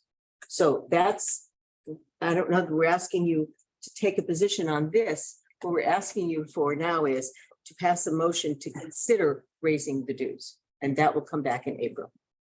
And let me add one thing to reinforce what Kim had said earlier, that if you look at the pie chart where it shows the vast amount of our revenues, which is the gray, which is 4.1 million, actually comes from the grants, right? And then you look at the dues, which is the blue, which is 3.9. So it's a roughly 10-to-1 ratio. So we put in $400,000, but we get 4 million in services. And that's the power of working as a region. Like you're putting in a small slice to get leverage a 10x on your dollar. So to me, that if you're looking at it regionally, you can't get much better deal in government. You don't find a 10x in government traditionally. So anyhow, questions of staff. Great report, by the way, Kim. Thank you. Any questions? Yes, speak. Yeah, and just in terms of, I know it's for the next agenda item, but the way I read the bylaws provision on page 77 of our attachments is that all it has to be done is to give 60 days notice to the board prior to the date of a meeting at which the board could vote to increase the dues. So with respect to that, there's nothing in the bylaws actually says that the board has to vote to approve an intent to increase the dues or even an intent to consider an increase. It's just simply notice to the board hey, we're considering this, we're letting you know it's at the meeting, it's agendized. And then, but I think there needs to be, I say that to say this, I think there needs to be a little bit more in-depth approach to it, because I know in the past, finance committees have been more involved in trying to look at the data and try to figure out, is this something that's needed, looking and being able to look at various documents and figure out a formula. And I did bring it up before about that formula. And if we have more meetings, which I know you weren't anticipating having, but before it would be asked to vote, I believe, prior to the budget, which normally as we do, you're saying the April 27th board meeting. So there's still time to have that, but I think it would be helpful, because I know staff did the work of putting out option 1, 2, and 3, but that was provided to the finance committee at the start of our meeting. So that wasn't really much opportunity to evaluate it, ask questions. And so with respect to that, I think that it would be helpful just to be able to examine the formula, just because we've been using this formula, as Jackie mentioned, that is a formula based on general fund and population. Population is a big one, particularly for our city when our funds are basically primarily from property taxes. We have some other income, but it's primarily property taxes. So if you look just at the membership dues, our city pays. Can I address the group as it pertains to the city as the member? Yeah, you can. I just wanted to provide the data as far as the mathematical calculation, $3.57 per resident as opposed to 28 Which is what I just asked if I could do. Oh, I'm sorry. So I think it's important to know that although this is my first meeting here, we did discuss at our city council meeting last week. We did discuss the potential for this happening, and there was little to no support for raising the dues to our city for this amount. And I know I'm going to sound like a whiner here, because we're the lowest paying dues payer, but we're also not only the lowest population city, but lowest by far. We don't even come close to anybody else's population here. We're 1,750 residents, and like B just said, that computes our current dues compute to about $3.50 per resident. It was brought up that the equivalent cost for Carson, the city of Carson, was I don't have the population for Carson, but it came up in discussion. It was something like 42 cents. 28 cents. 28 cents. Thank you. So you can see the disparity in the cost per resident. There's also the issue that because of the type of city we are, rural, we don't get a lot. We're not able to take advantage or benefit from many of the services of the COG. So, I could go on with this discussion, but I have to tell you that when we voted our committee members at the last meeting, and I was made the representative for this meeting, I was basically told this may be a short fuse, because if we don't renew, if we don't support the dues calculation method, then we probably won't be made a member of the COG. So if I can just respond to that, first of all, under option 3, you would pay less than you're currently paying. And second of all, we could look at a dues formula, but every time I brought it up, for example, to the city managers, they're very happy with the formula. If we can find if somebody can suggest to me some other formula, we can put it on the table, but nobody has ever suggested that we change the dues formula. It seems to be working for the cities. We can have a meeting with your council to talk about the services that you're currently using. I know you're involved in our ADU study. You're involved in our other. I'm not saying we don't get any benefit, but the council members were looking at the value of the dues that we're paying. Okay, and I don't understand how it could go. Option 3, I'm seeing 70. It's 77.26, and you're currently paying 82.07. So you're paying the dues and the assessment. And you're currently 82.07, so it actually go down. I'll sit down. Flat on top of. Okay, well, that's as John well knows, we addressed this last time with the assessment. We didn't think that it was appropriate or fair for us to have to pay the full amount of the assessment, again, based on the city population and the amount of services that we would get from that assessment. I'm telling you how our council feels. That's fine. We can meet with you separately. I'm not sure that, I guess for the whole group to meet again, I would love for somebody to give us a recommendation of how we should be calculating the dues, because every time we do this, we come back with the same, this is the most equitable and everybody likes it. Rolling Hills, I mean, if this doesn't work for you, then I hope that there's some other way we can find a way that it works for you. And I would. Oh, I would There's a like to take- question. So, Yes. I mean, I'm gonna kind of add on to a little bit, because one of the things I will say that our city probably has a similar reaction. And one of the things I will say that I really think the finance committee needs to go back and reconsider is I believe that the assessment fee is to pay for the planner. And the planner was supposed to be a 3-year trial program. And at the end of the 3 years, there would be an assessment of the value that brought to members. So to roll that into the existing, the regular dues before the 3 years is up, I think is a mistake. I don't think that's what people signed on for originally. And if there were people who were maybe on the fence about that planner to begin with, rolling that in, I will probably be a showstopper for my city. And yeah, so I think the finance, I think maybe, Pat, I'm trying to, it was the same theme as what Pat was saying. I didn't mean to interrupt you, Pat. I was just trying to kind of stick with the same theme. I think the finance committee needs to go back and rethink this. I think I mentioned to the steering committee, I think the CPI methodology is a little off. And when are our dues increased July 1 to the member cities? Yes, we send out the invoices in May is when we would vote on it in April, we would send invoices in May.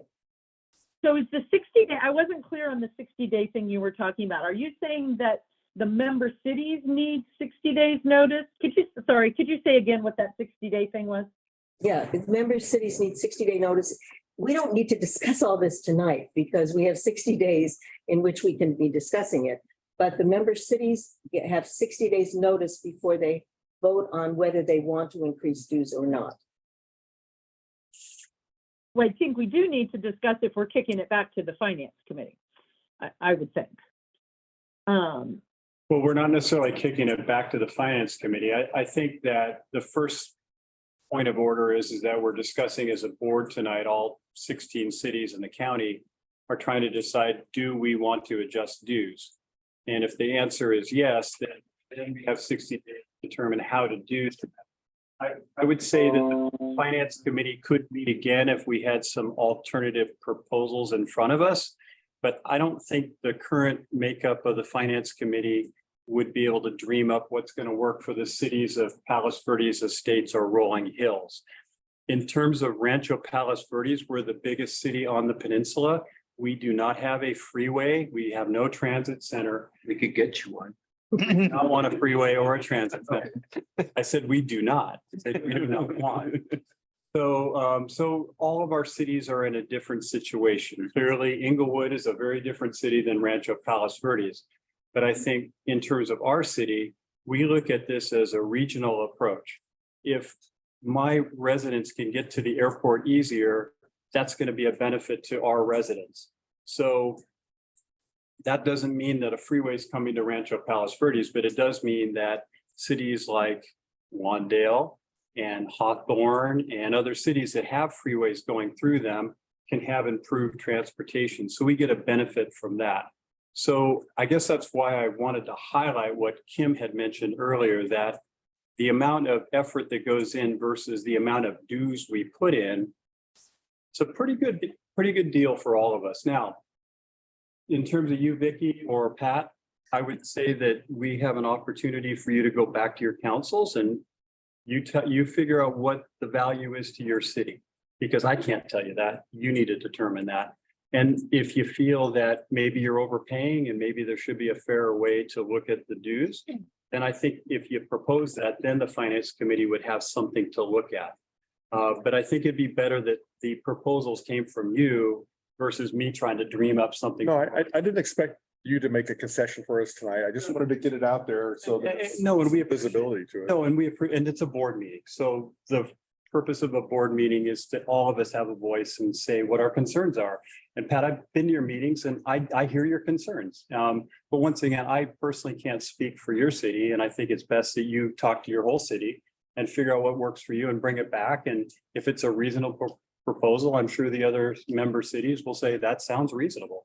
Let's figure out how I'm happy to take it back, and I think we were, the situation was under the radar as rates were not increasing, but with the assessment now with the proposed increase, it's like, well, I mean, we even tried to short pay the assessment as you know, And by the way, I would be happy to attend your meeting. I'm sure either Jackie or David would as well, and answer any questions to your city council. And I think that would be a good idea. And we would do the same for any member city that wanted to have that discussion, because at the end of the day, it's best that we all participate versus part of us, because our strength comes from all of us participating. So that would be my goal. So I'm happy to come to your city and we can have that discussion, because I think it's important for your city. Well, personally, I'd rather our city remain a member and maybe a member here, but it's got to, it's going to take, you're gonna have to convince at least three people. Got it. And I don't think you had that support last week. Now, last time it was pretty tepid. Fortunately, there were 2 people on vacation last time. All right, we've got some hands up. Christian. Yeah, I just wanted to lend some, historical perspective to this. And John, I think you kind of hit it on the head, right? This group, it's a sub-regional body, and the benefits far outweigh the expenses, especially as it relates to what staff, is able to cultivate and use from the COG to help them, effectively do their jobs. From the historical perspective, when I was chairing the finance committee before COVID hit, we were really trying to dig into these formulas and whatnot. And there was an enormous amount of city staff participation back then. And as Jackie made the point, there was not a feeling that the dues formula was per se broken, but I hear my colleagues in the other cities, and I think John's approach here as the chair is the right one, is to have that conversation offline. But I think the most important thing coming out of this discussion, whether it be tonight or after 60 days, is that the COG cannot continue to have these huge gaps of time where there is not a dues increase. And the city managers have been very clear to us, even years ago, that was not what they wanted. I think we all know this as council members, that when staff comes to us and says we need to raise rates or fees, if they haven't done it in a long time, it's a tough pill to swallow and then be able to communicate that out to your constituents. This is no different. And so setting up a scenario, and I think the finance committee this time did a great job in evaluating this so that the COG can continue to be successful and keep up with just the regular cost of living and inflationary costs as it pertains to being able to have good, strong people working for them.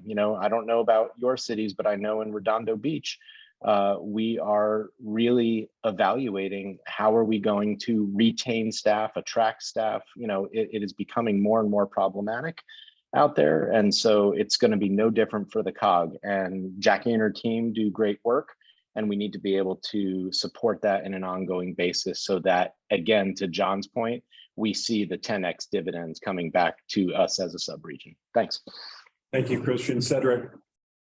I just wanted to put it out there that I know that the finance committee did a nice job in putting this together, but if there are other members, and I think Jackie had made a request, if they have a new way of doing a formula that is different than what we had before us, I would implore any of our members to be at the next meeting. I think, John, we should put together another meeting to schedule it, to put it out to our members, to those who want to come.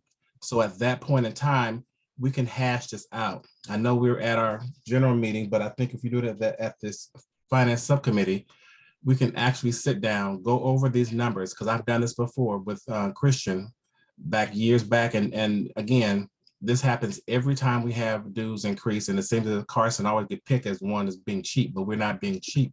We're still paying $33,000 or with other cities. So it always gets me when I hear Carson being brought up based upon another city. But I digress from that. But I just want to make sure that those who have information or who knows of a different formula, I would really encourage you to come and bring that to the table so it can be discussed and that we can look at that and then bring that back to the board. Thank you, Cedric. Debbie. Thanks. A question. Well, first of all, I agree with Cedric. This was a lot of work, and thank you to the Finance Committee for doing this. I have a point about methodology. If we're talking about option 3, the average of the CPI increase for 2020 and 2022 is 4.5.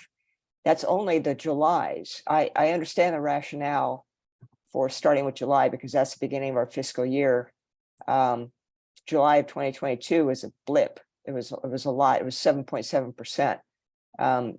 Maybe there should be some thought or consideration given to some kind of a trailing number of months before a fees or a assessment is contemplated being increased. I mean, this probably isn't a good year altogether, but the average of these 3 numbers is 4.5. 7.7 was a blip. It is going up, but maybe there should be some kind of a more blended kind of approach than just the Julys.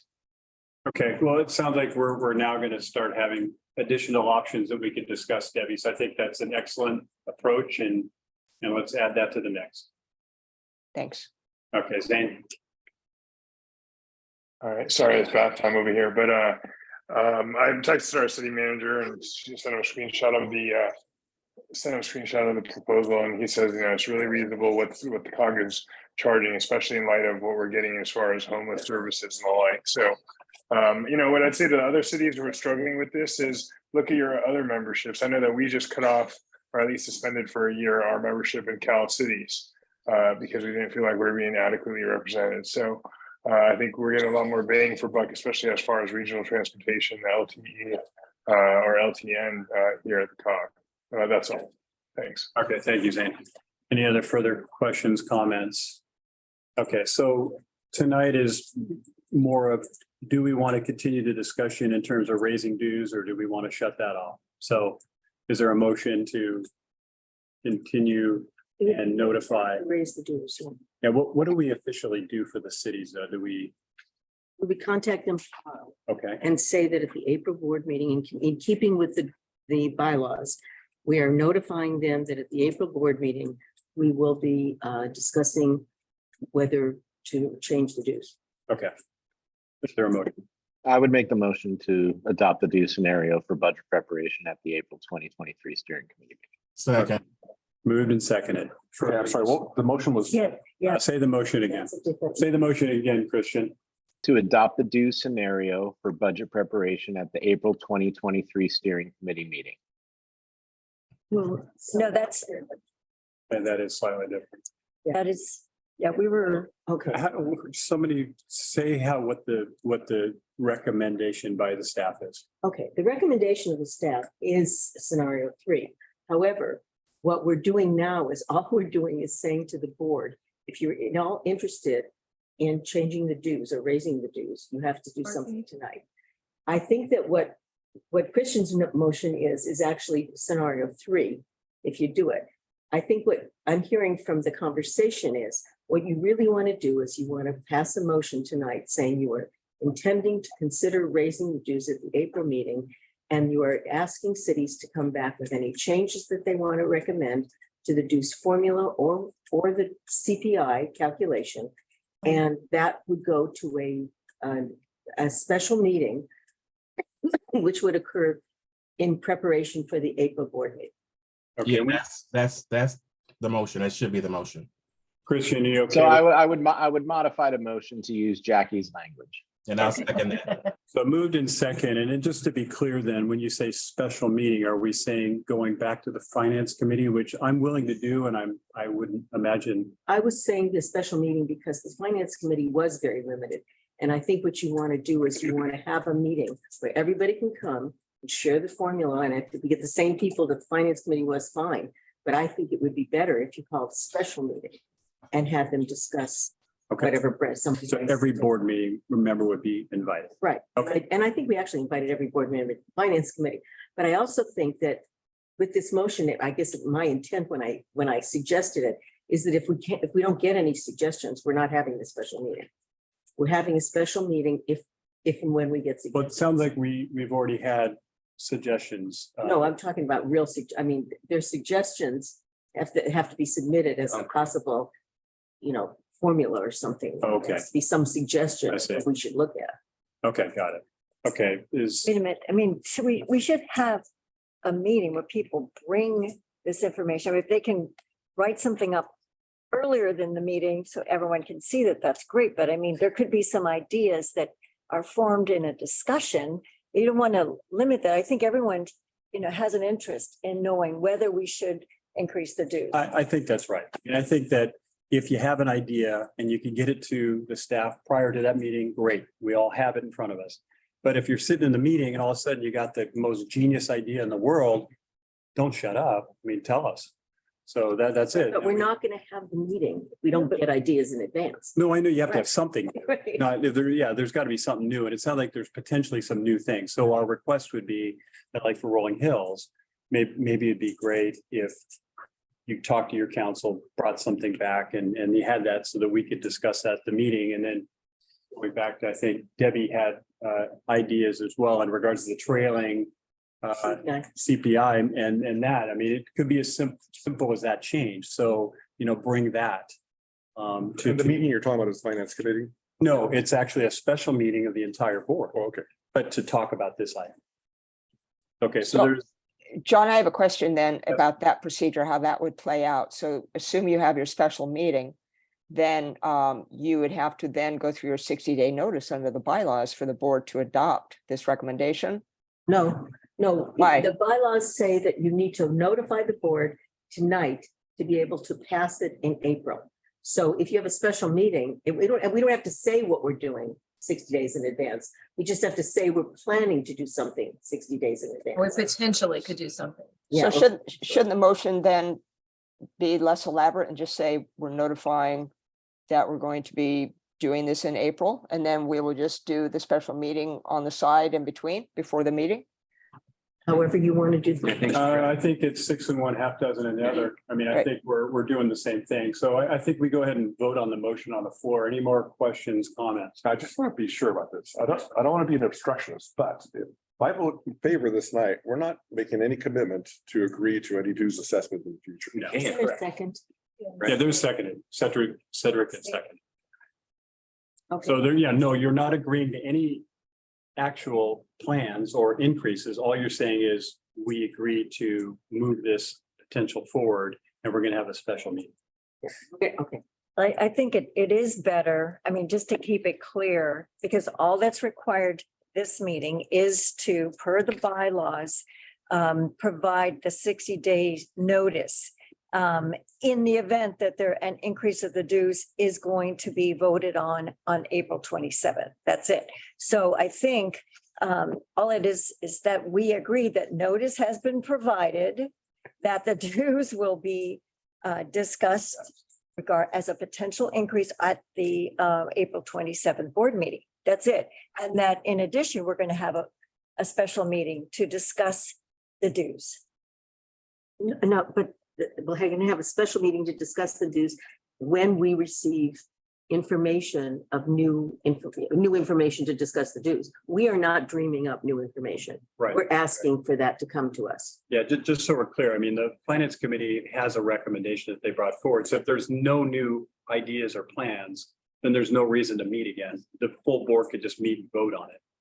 I think we're giving the cities that have a potential issue with what's being proposed the opportunity to provide an alternative to what's been proposed. You'll get one from Rolling Hills. Okay, perfect. That's it. So you'll get addressed. I just think what is causing some heartburn is to give a date. When you have it abstract, it doesn't give a person a definitive time. So if we're saying 60 days out, We're talking about possibly new methodologies to calculate. We need to give a date that any cities who have that information need to submit it to whoever, Jackie, to whoever, by a certain date. If you don't receive it by that date, then there's none that's available, and then there's no need for a special meeting. But if you just leave it open for 60 days, you may not get nothing until. Fair enough. But that's a great point, Cedric. Let me ask Council Member or Mayor Wilson. So in regards to your ability to go to your council, discuss, come up with something and get it back, what could be a realistic timeline working within those 60 days? Okay, well, our next meeting is next Monday. You volunteered, or possibly Jackie, to come and address our council. So that would be the first time we could even have a discussion today. You might not be able to. By the way, I won't be in town Monday, but somebody else would have to. Today's, I think our agenda is already out, so that's not going to work. It's going to be 2.5 weeks. So the following Monday, or we can have a meeting to even discuss it. Okay. It would take at least a week. Why do we say March 15th? Okay, March 15th. Well, hold on a second. So council meeting is. Council meeting in Rolling Hills is March 13th and then March 27th. So the soonest council meeting. Well. Will anybody be, well, our agenda's already out. We couldn't even agendize it for the 6th. So it's either With the 27th. it's the 20th, isn't it? Hold on. Second, fourth. The second one is March 13th. And then there's March 27th for our council meeting. Second meeting is the 13th? Yes. No, yeah, the first March. But the Sorry, first- that's right. It The is second correct. and March 13th is the second meeting from today. Because we're still in February. We're Oh, right. Okay. So if you discuss it on the 13th, you should be able to. Staff would need at least a week to put something together to submit. Can't do it on To the 20th. 20th? Week of the 20th? Yeah, works for me. Week of the 20th. No, you're talking about the 20th, right? Yes. Yeah, the 20th. March 20th is. That's right. Well, I mean, we should give them 2 weeks. I mean, Well, I've asked for a week, and then we just have to get on it. John, is anybody capable of restating the motion that's on the floor? No. Probably the only person possible would be Jackie. Okay, as I understand it, and it's an all-inclusive motion. The motion is to state the intent of the board to consider a dues increase for the coming year and notify all member agencies. That would be that a vote would be taking place at the April 27th meeting. Additionally, the board is soliciting ideas for new dues formulas or CPI changes. Anything that might change the basis on which the dues is based. And those ideas would be welcomed until March 20th, at which time a special board meeting would be set for us to consider those ideas in preparation for the meeting in April. Clear as mud. All right, got a thumbs up, so that's always good. All right, so there's a motion on the floor. Any further questions or discussion? All right, reverse roll call. Okay. Any opposition? Any abstentions? Okay, motion passes. Thank you. Okay, so I guess before we continue on, obviously, we're well behind schedule. Drew hasn't said something. He's been very quiet. You guys are doing great. The record holders never need to rub it in your face, John. Thank you. Oh, ouch. That was good. Okay. good thing this is your last meeting, Christian, after saying that, right? Well, guess- Drew's beat us all. He was like a machine, so. Drew is a machine. No, that's very true. And I'm never going to try to beat him. He's amazing.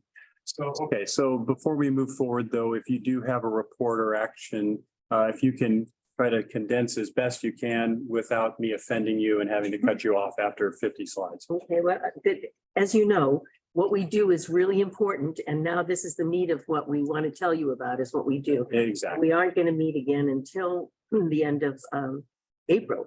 So let's So let me have the reports, but I hope you'll stay a little bit later so we can get through the agenda. Okay, thank you. David, you want to talk about the General Assembly? Sure. Planning is coming along pretty well. We've got all but one speaker confirmed. For those that don't know, the theme this year is South Bay leading the way in climate, in resilience and adaptation. So we're going to focus on things that are happening in the South Bay to address two major issues. One is water reliability, and the other is power and electricity reliability in the context of climate change. Sponsorships, we're just shy of our goal. So Rosemary's been doing a really good job there. David, would it be appropriate to have something switching to my chamber, Pat, now, something we've been dealing with a lot lately because of the changes with the ports. And what's coming from CARB is how the truck fleet is going to be going to zero emissions vehicles in about a decade.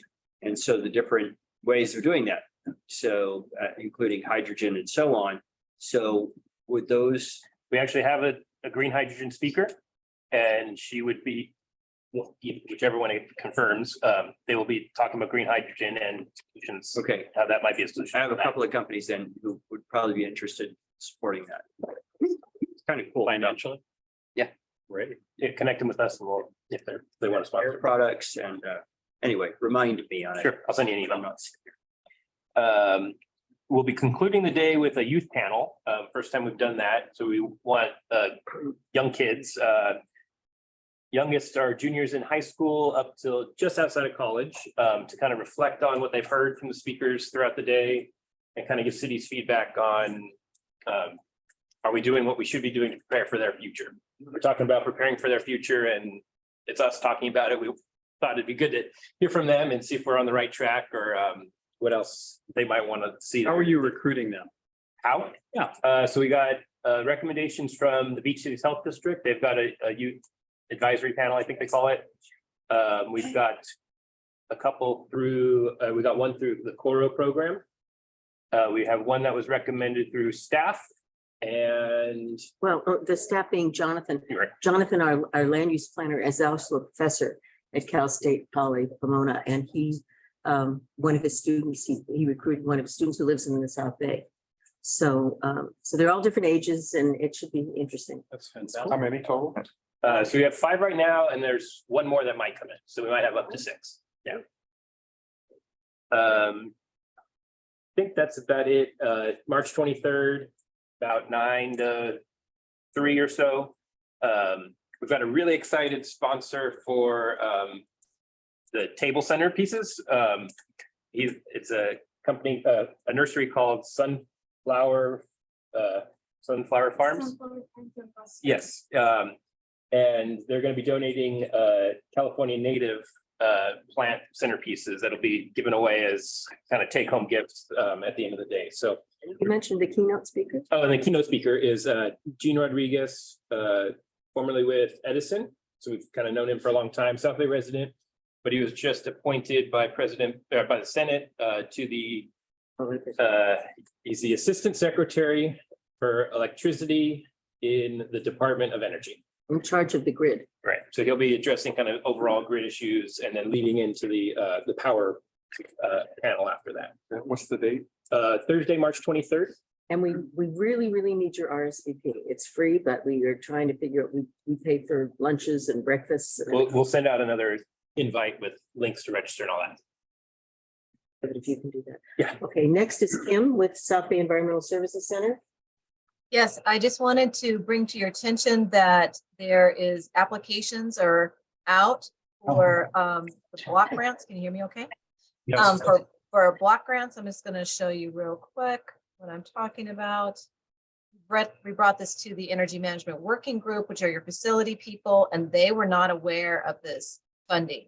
And this is by formula, and I know it's small amounts, but if you're going to get this funding, you do need to submit an application. The COG is available to help you. For those cities that are listed as NA, it's based on population, and those cities actually have to submit a different application, and we can help you with that as well. There is a different application, Yes, there's a different application. but then it's not applicable. Then not applicable is not correct. Not applicable. Oh, that's right. Okay, do not look at the NA. It just means that there's not a funding amount available right now for the. You shouldn't have said the population. My point earlier on the grants, Rolling Hills. where it's so much easier to get these grants, like if you can pool it together, like if we pull together the Rolling Hills Estates next door, you know, now click, we're over the magic Right. 30,000 or whatever. That's So a good point. We actually do work projects with Rolling Hills Estates. Not necessarily grant projects, but we do joint projects, and we could probably do the same with our neighboring cities. And So every city is eligible for something, is what you're saying. yes, and some cities get it by formula. Those were the dollar amounts, and some cities actually have to apply for the funding a little bit differently. But we're available to help both types of cities to get this funding, so we can make sure that you get energy efficiency projects. You can also use it for like electric vehicle charging and some other things that you might want to do. It's not a lot of money. You're not going to be able to buy a charger for $150,000, but you could maybe offset some of your costs. We're also working with the city staff to submit the required benchmarking reports for any city that has a building that's over 50,000 square feet, required annually to submit those reports. We have all the data in the energy, it's a online tool. We have all the data for the utility bills in that system. And then we do that report for the city. They get to review it, and then we submit it annually for them on their behalf. We have that work going. One other thing, just to show you real quick, is our work out into the community. These are the events that we're out into all the different areas. These are the ones that are coming up. These are all on our website. We look forward to having you come to them, see our exhibits out there. We have lots of information on energy, water reduction, waste reduction, even transportation. So please let us know. You'll see these all on our website as well under our calendar. And as you see that we're starting to do in-person events again, before COVID, we had 25 volunteers, active volunteers. We have volunteers still. We have one here this evening. Thank you very much. And we'd love to have some more volunteers. So if you know of people in your community that would like to help out, we could sure use their help. And we are working with another volunteer right now for the climate work. We're doing the greenhouse gas inventories for all the cities to update your climate action plans. We have a volunteer that's going to work with us on that. We also are doing a facility equipment inventory where we're cataloging all of the equipment at the city buildings that use energy. And we have a volunteer that's going to help us with that. And we are working with the city of Carson, who has their own fellow volunteer, and we're helping direct that fellow on for the city staff in the city of Carson. So we can also help if you have volunteers in your own city and you want them to be involved in some of the projects that we're doing collectively. We can work with you with your volunteers. That's all I have. On legislation, we talked to Senator Ben Allen about a request that we wanted to make for $2 million to do energy efficiency and microgrids. He let us know that there is no state money. Surprise, surprise. So, but we do have another meeting set up with Senator Mayor Suchi. We think if some lightning strikes, there is money that would really be helpful to our cities. Oh, Jackie, I forgot also about the grant that we're submitting with the LA County. So we are also, LA County is working on a grant for a resiliency center, and it's over a $5 million grant. They're only going to be giving like 10 in the state. There's no way we would have been able to apply if we didn't have the County of Los Angeles helping us with this. And they're looking at giving $1 million per area. The county would do this if they get the money, that we could actually do our neighborhood center, our neighborhood resiliency center. And so we are on that application. And when will we hear about that? Do we know? You'll hear about that in the spring. Okay. We're almost in spring, so soon. The application is due next week. It doesn't feel like spring. March 10th, I'm assuming when we get to Jeff, he'll tell us about March 10th, but we do have our meet and greet, I think, which is still going forward. It's Cal State Dominguez Hills. So we'll get to that in a little bit, but let's go to Steve Lance to talk about Metro, what happened at Metro today. Yeah, today at Metro, they spent 2.5 hours working on how to improve service and provide a way to attract people to recover their ridership. After that 2.5 hour discussion of how do you deploy the ambassadors and the transit security officers and the law enforcement personnel that they have, they shifted over and on consent approved changes in the Measure M 3% local contribution guidelines.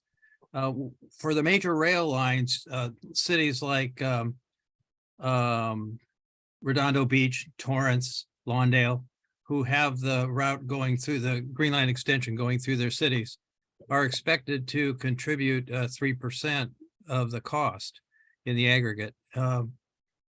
Metro got a lot of feedback from the local jurisdictions that this was too inflexible. So they came up with revisions in the guidelines that allows an agency that doesn't have a station, therefore isn't required to do an improvement, but wants to do and fund first and last mile projects that will connect to the system, to credit their neighboring city that does have the 3% requirement with the investment that they made.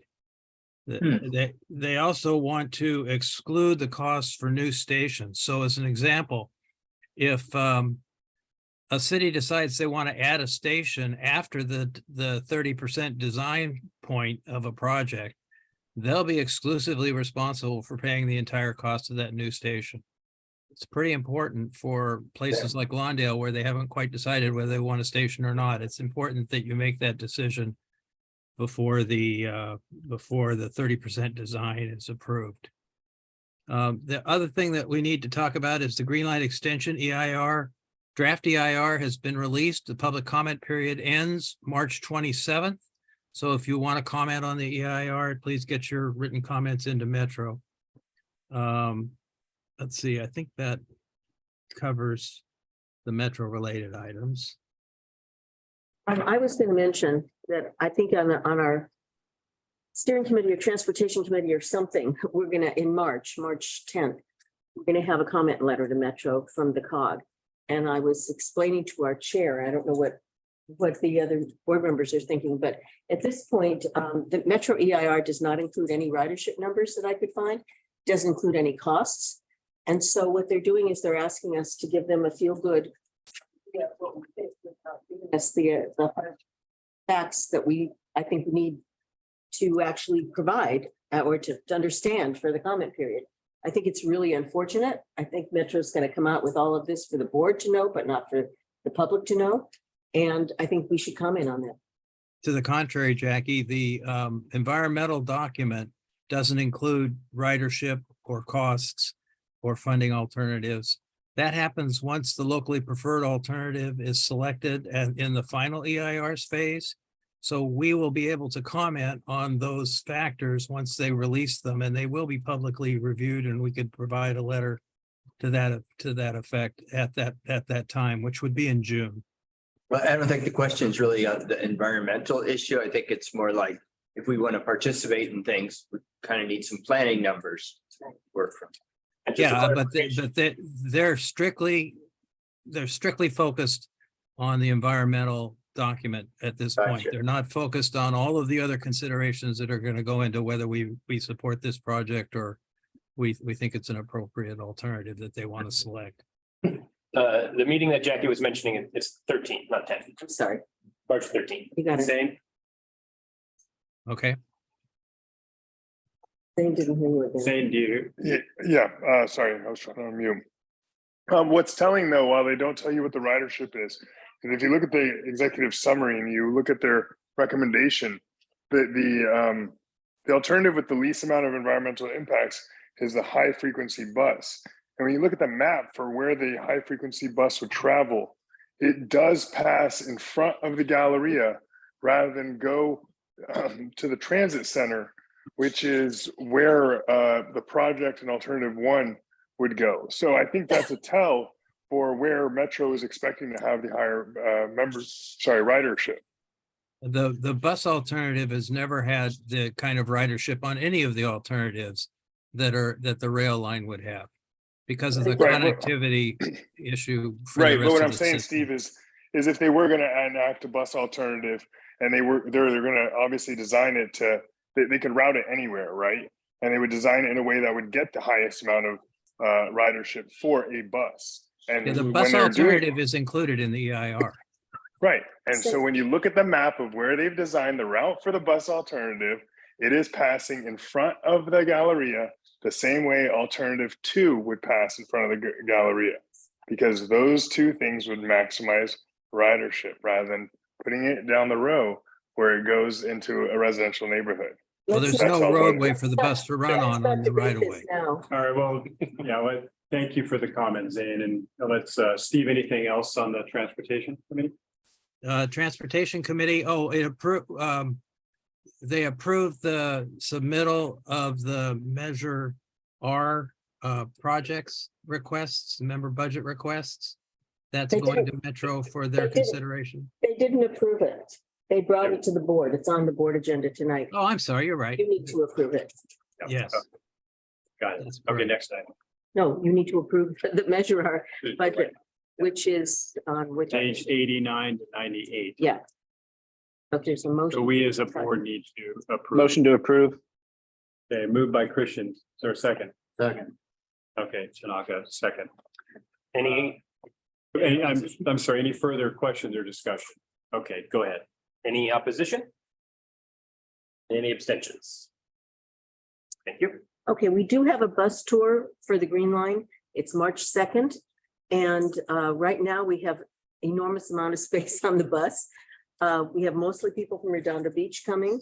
It's our understanding that Torrance has their own bus, so we have nobody from Torrance, which is a shame, because it would be nice to have a dialogue on the bus. I don't think we have anybody from Lawndale. We'd love to have some people from Lawndale to come and talk to us on the bus about what they're seeing. So I'm still taking RSVPs, but the bus tour is March 2nd. It's 1 to 3. While I've got you on March 2nd, we also have our Housing Education Forum, which is going to be really interesting this month. We have a speaker who's going to speak on deconstructing RENA, and he's going to talk from noon to 1. It's a Zoom. So I personally am going to come to the office and I'm going to watch the Zoom from noon to 1. And then I'm going to get on the bus, which is going to be here at the office, and go on the tour. And then for any of you that are going to the League of Cities, I'm hoping to go from here to the League of Cities that night. So hopefully you can do it all if you want to join us for March 2nd. And we can carpool from here to the League of Cities too. And the bus tour is until about 5 o'clock. Because 5 we're in the o'clock. city. We're hoping to, we have to have it back at 5 now because we know about the league. And Jeff can tell us why the league is important. Okay. Next item is the local travel network. We're working with several cities on the local travel network. We're working especially with El Segundo right now to think about whether we can come up with a fast demonstration corridor that we can actually have something on the street and show everybody how it works.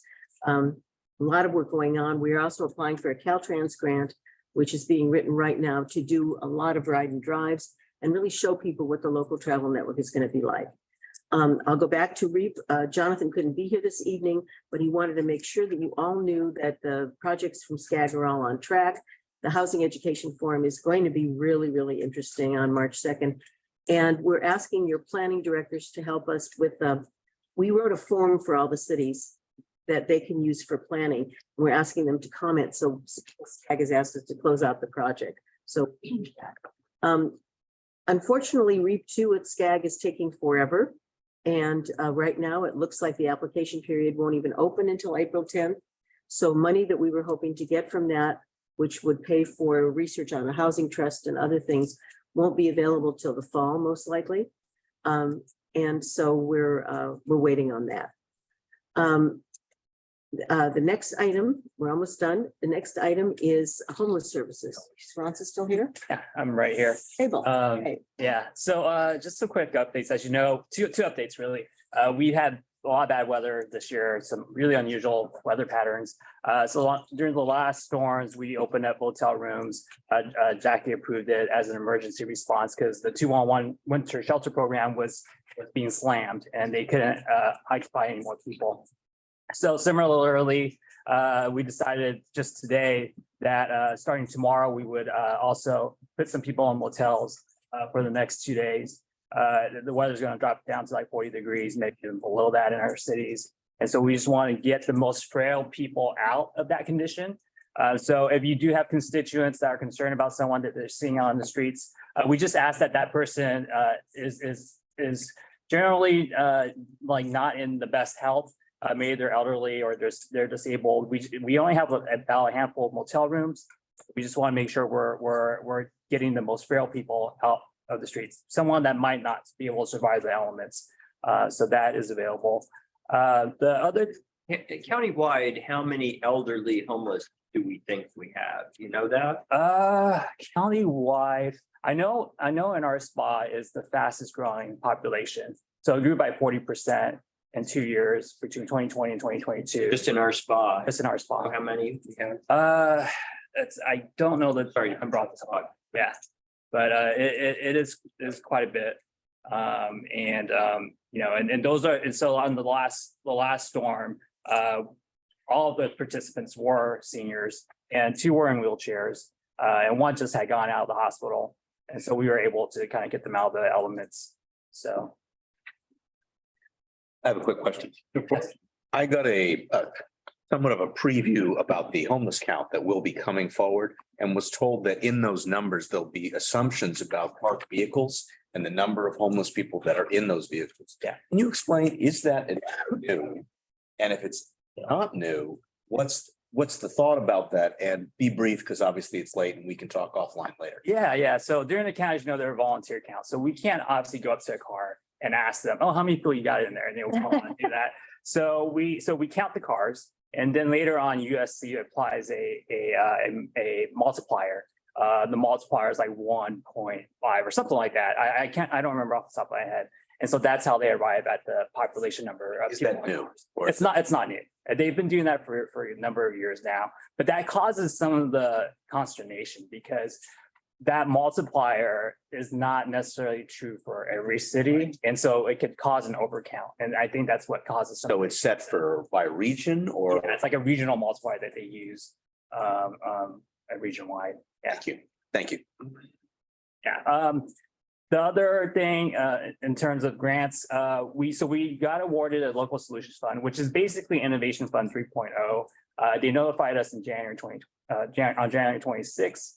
It's a $2 million grant for the fiscal year 23-24.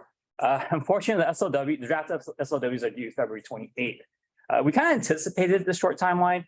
And so throughout the course of last year, we've been talking to all the member cities, your city managers and staff that focuses on homeless services. And so we've kind of had an idea of what we wanted to fund going forward.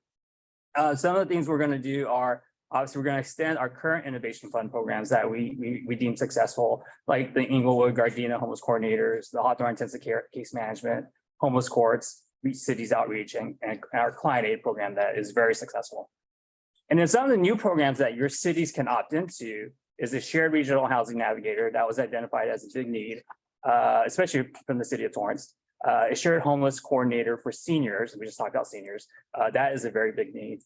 Shared housing to employment program. This is something Manhattan Beach already does. And so we want to roll that out region wide. Time limit subsidies, short-term motel stays, and tax default properties.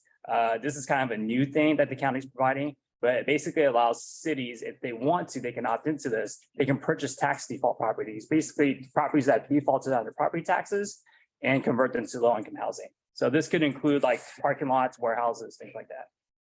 And so that's all updates I have. I have another update, and that is today. Apparently, the city selection committee met. Maybe some of you might have been there. They met and they chose John Marish from Beverly Hills to represent us on the brand new LA County Regional Housing Trust.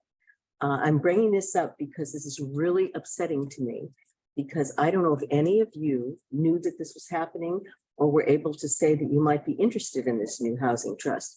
This is a brand new organization that we are represented with the West Side cities.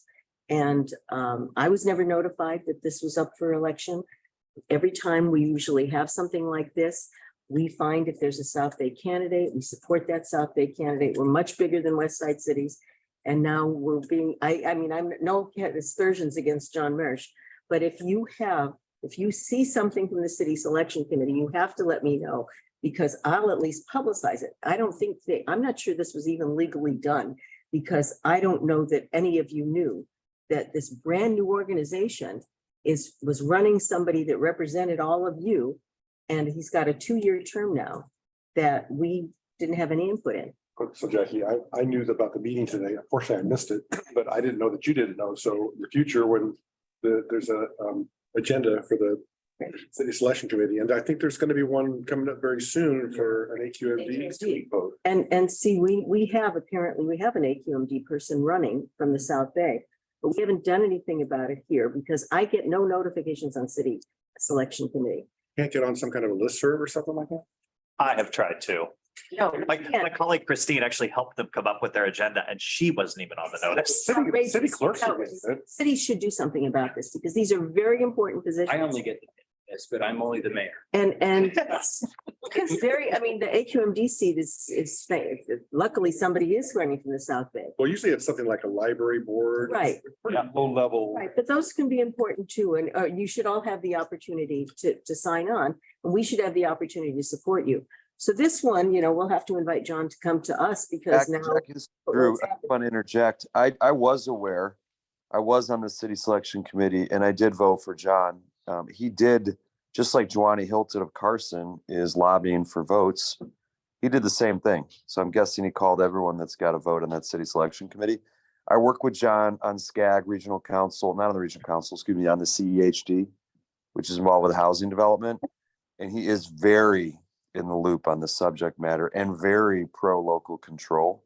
I'm also on with Kale or whatever that group is on Sundays that they spend hours and hours discussing this subject. So I believe his interests are aligned with our interests as it relates to protecting local control and developing housing in a practical way under cities terms.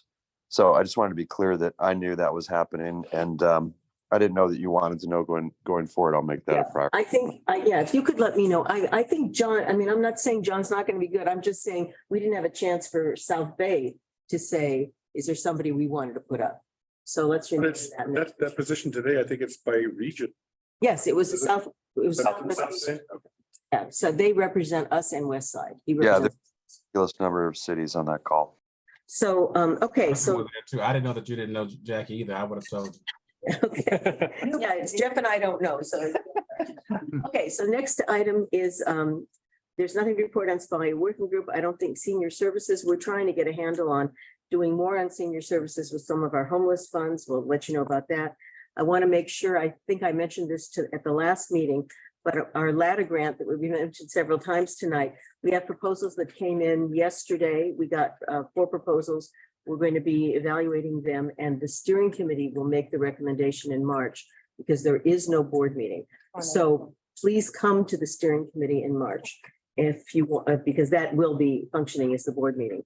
Last thing I want to say before we call on Jeff to say all the things I said he was going to say is that there is open nominations now for the, for any term that we appoint to that we don't have a term limit on. We have 2-year terms. We have arbitrary 2-year terms. Incumbents can run again. And the 2-year terms that we have right now that are coming due are Frank Zerunian's seat on a SCAG policy committee. Bill Brand's seat as delegate of the Santa Monica Bay Restoration Commission and Eric Allegria as the incumbent alternate.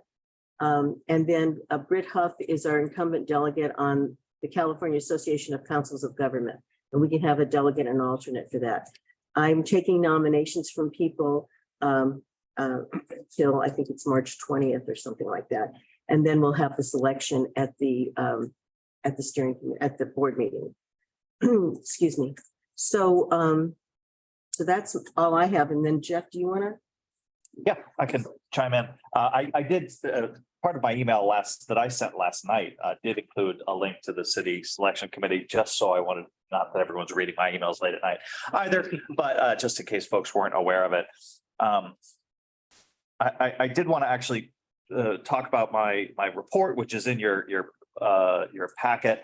Obviously, the first thing on my report is the South Bay Legislative Meet and Greet that's scheduled for March the 10th.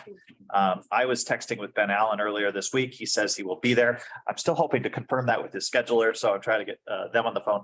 But I believe also Supervisor Hahn will be there, and hopefully, and then hopefully Assembly Member Miritsuchi is trying to rearrange his schedule, as is a few others. I did notice that I didn't make the error I thought I did, but I neglected to include in my report a Miritsuchi bill, excuse me, AB 1708 is hopefully going to be the vehicle that makes changes to Proposition 47. I was just informed earlier today that the Assembly Public Safety Committee that refused even to hear these bills last year is essentially forcing this bill to go first, which means essentially as soon as it's possible to once it's been in print. So this bill will actually come up in committee. I believe it's March the 17th, the first eligible date. I'll have to confirm that, and I'll send it around certainly. But as we alluded to earlier, there's the deadline for legislation was last Friday. There are 2,632 bills that have been introduced. That is higher than any time in the last decade. That's quantity, not quality. Oh, absolutely. Well, it's and 40% of these are spot bills or intent bills, so they really don't have much of anything in them. Yeah, they're just following them. Exactly. It's very frustrating. You got to pay somebody to follow this stuff. I was going to say another word. Thanks for being my filter here. Because honestly, when I was a legislative analyst, oh, wow, that was a long time ago. Anyway, you didn't have this amount of crazy stuff that changed over at the end, but now it's really hard to follow them. Yeah.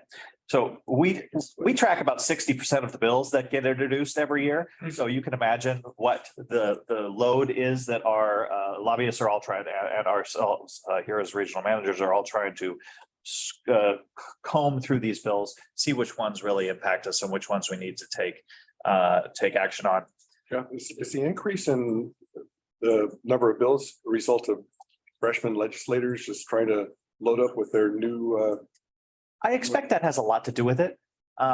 It was surprising because I don't remember the exact number, but they do have a specific number that they get for 2 years worth of a legislative session. So to see this many bills in this session means that next year actually should be lower significantly, which is helpful. But don't forget, these bills will still be in the mix then. So they've just, the number of spot bills and the number of bills that are just sitting out there makes it difficult. What else was I? So next Thursday, a week from tonight, we do have our LA County Division General Membership Meeting. It's going to be at the Dorothy Chandler Pavilion. I'm glad Jackie was able to come to this as well. United Way LA is going to be our featured speaker. They were the ones that authored the legislation that created the countywide JPA, the Los Angeles County Affordable Housing Solutions Agency, LaCasha, or however we're pronouncing that, that John Marish was just appointed to today.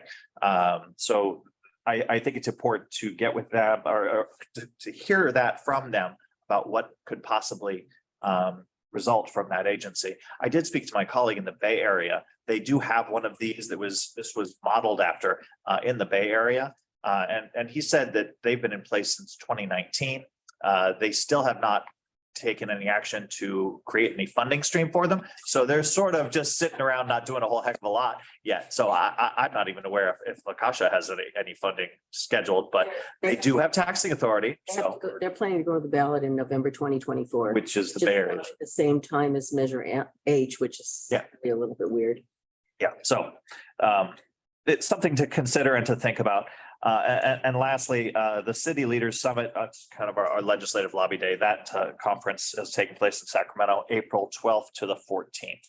So hopefully we'll get the legislators to make some commitments to us on the legislative meet and greet. And then a month later, we can visit them in their capital offices and hold their feet to the fire. So happy to take questions on that, my report, or anything that was in that email too, if you happen to have read it.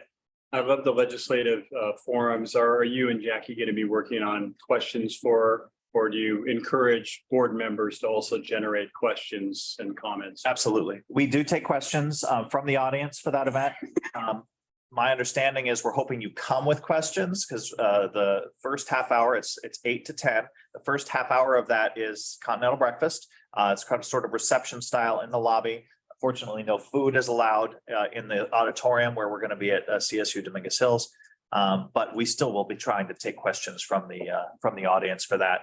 If you've got questions in advance, please shoot them over. I do like to try to let the legislators know what people are thinking. I at least try to come up with the ideas of what I think folks will say and the topics that will be covered. So, but happy to get input from everyone else. Thank you, Jeff. That's it. Any announcements? Oh, one announcement I have. And that is, as you all know, I think I've said this already, meetings from now on, starting in March, are going to have to be in person. So please come. We have delicious food. What if we don't feel like it? Isn't that an exemption? Twice a year, I think you get. We feel like it. Come on. Only You're going to feel like it. 6 days. It really, for these meetings, I don't think this is a problem, but like all of us are on other commissions and things like that. I'm on a county commission where people are coming from all over the county. And so now we all get to drive downtown. Yeah, and I didn't mention it because it doesn't seem to really help a lot of us, or even the COGs perhaps, but Cal Cities is sponsoring some legislation. Senator Portantino's got some legislation to sort of keep this conversation alive. In reality, though, it's the legislative committee chairs that are holding any modernization of the Brown Act up. And I'm kind of hoping is that when the new speaker comes in, if that transition actually happens in June or July, that some new committee chairs will be able to help us and be a little bit more understanding of some of the realities of local governments. So one fun little tidbit today, I went to the LADC Economic Forecast. And Antonio Villaraigosa was there. Definitely older and wiser than the version I worked with 15 years ago. And he is the governor's infrastructure czar. And he was all about sequel reform. There's a lot of bills on that this year. It's really interesting. I think we're getting to the point where enough people are ticked off. So what we were talking about is a coalition of cities and labor. You know,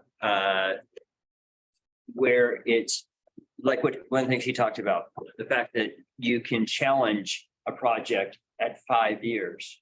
And he said there is a cottage industry in Arizona that goes and challenges projects in California and then goes to the project proponent and asks them to move the project to Arizona where they go immediately. Oh my gosh. Yeah, I mean, you hear this kind of stuff and it's just mind boggling, but the state knows, you know, step one, admit you have a problem, right? So there are some things in there that could so easily be fixed and none of us would be harmed, say. So the fact that they're actually talking about maybe doing something real, I think we should jump on that. Jackie, just a logistical question. You're going to be able to fit the entire board person in this room? We're going to. Is there any accommodation that you might want to be? Yeah, we might change the table around. Yeah, or we'll make it work. Lighter. Thank you. Used to have a horseshoe, right? Yeah. Kelly instead of spaghetti. All right, so before we adjourn, just so everyone's clear, of course, the General Assembly is on March 23rd. The steering committee, which is on March 13th, is the actual board meeting for next month. So there is no board meeting next month. So the actual official board meeting doesn't happen until April 27th. Just so everyone's clear on that. Any other? Okay, with that, we're adjourned. Thank you, everyone. Thank you. Good night. Thanks, Red.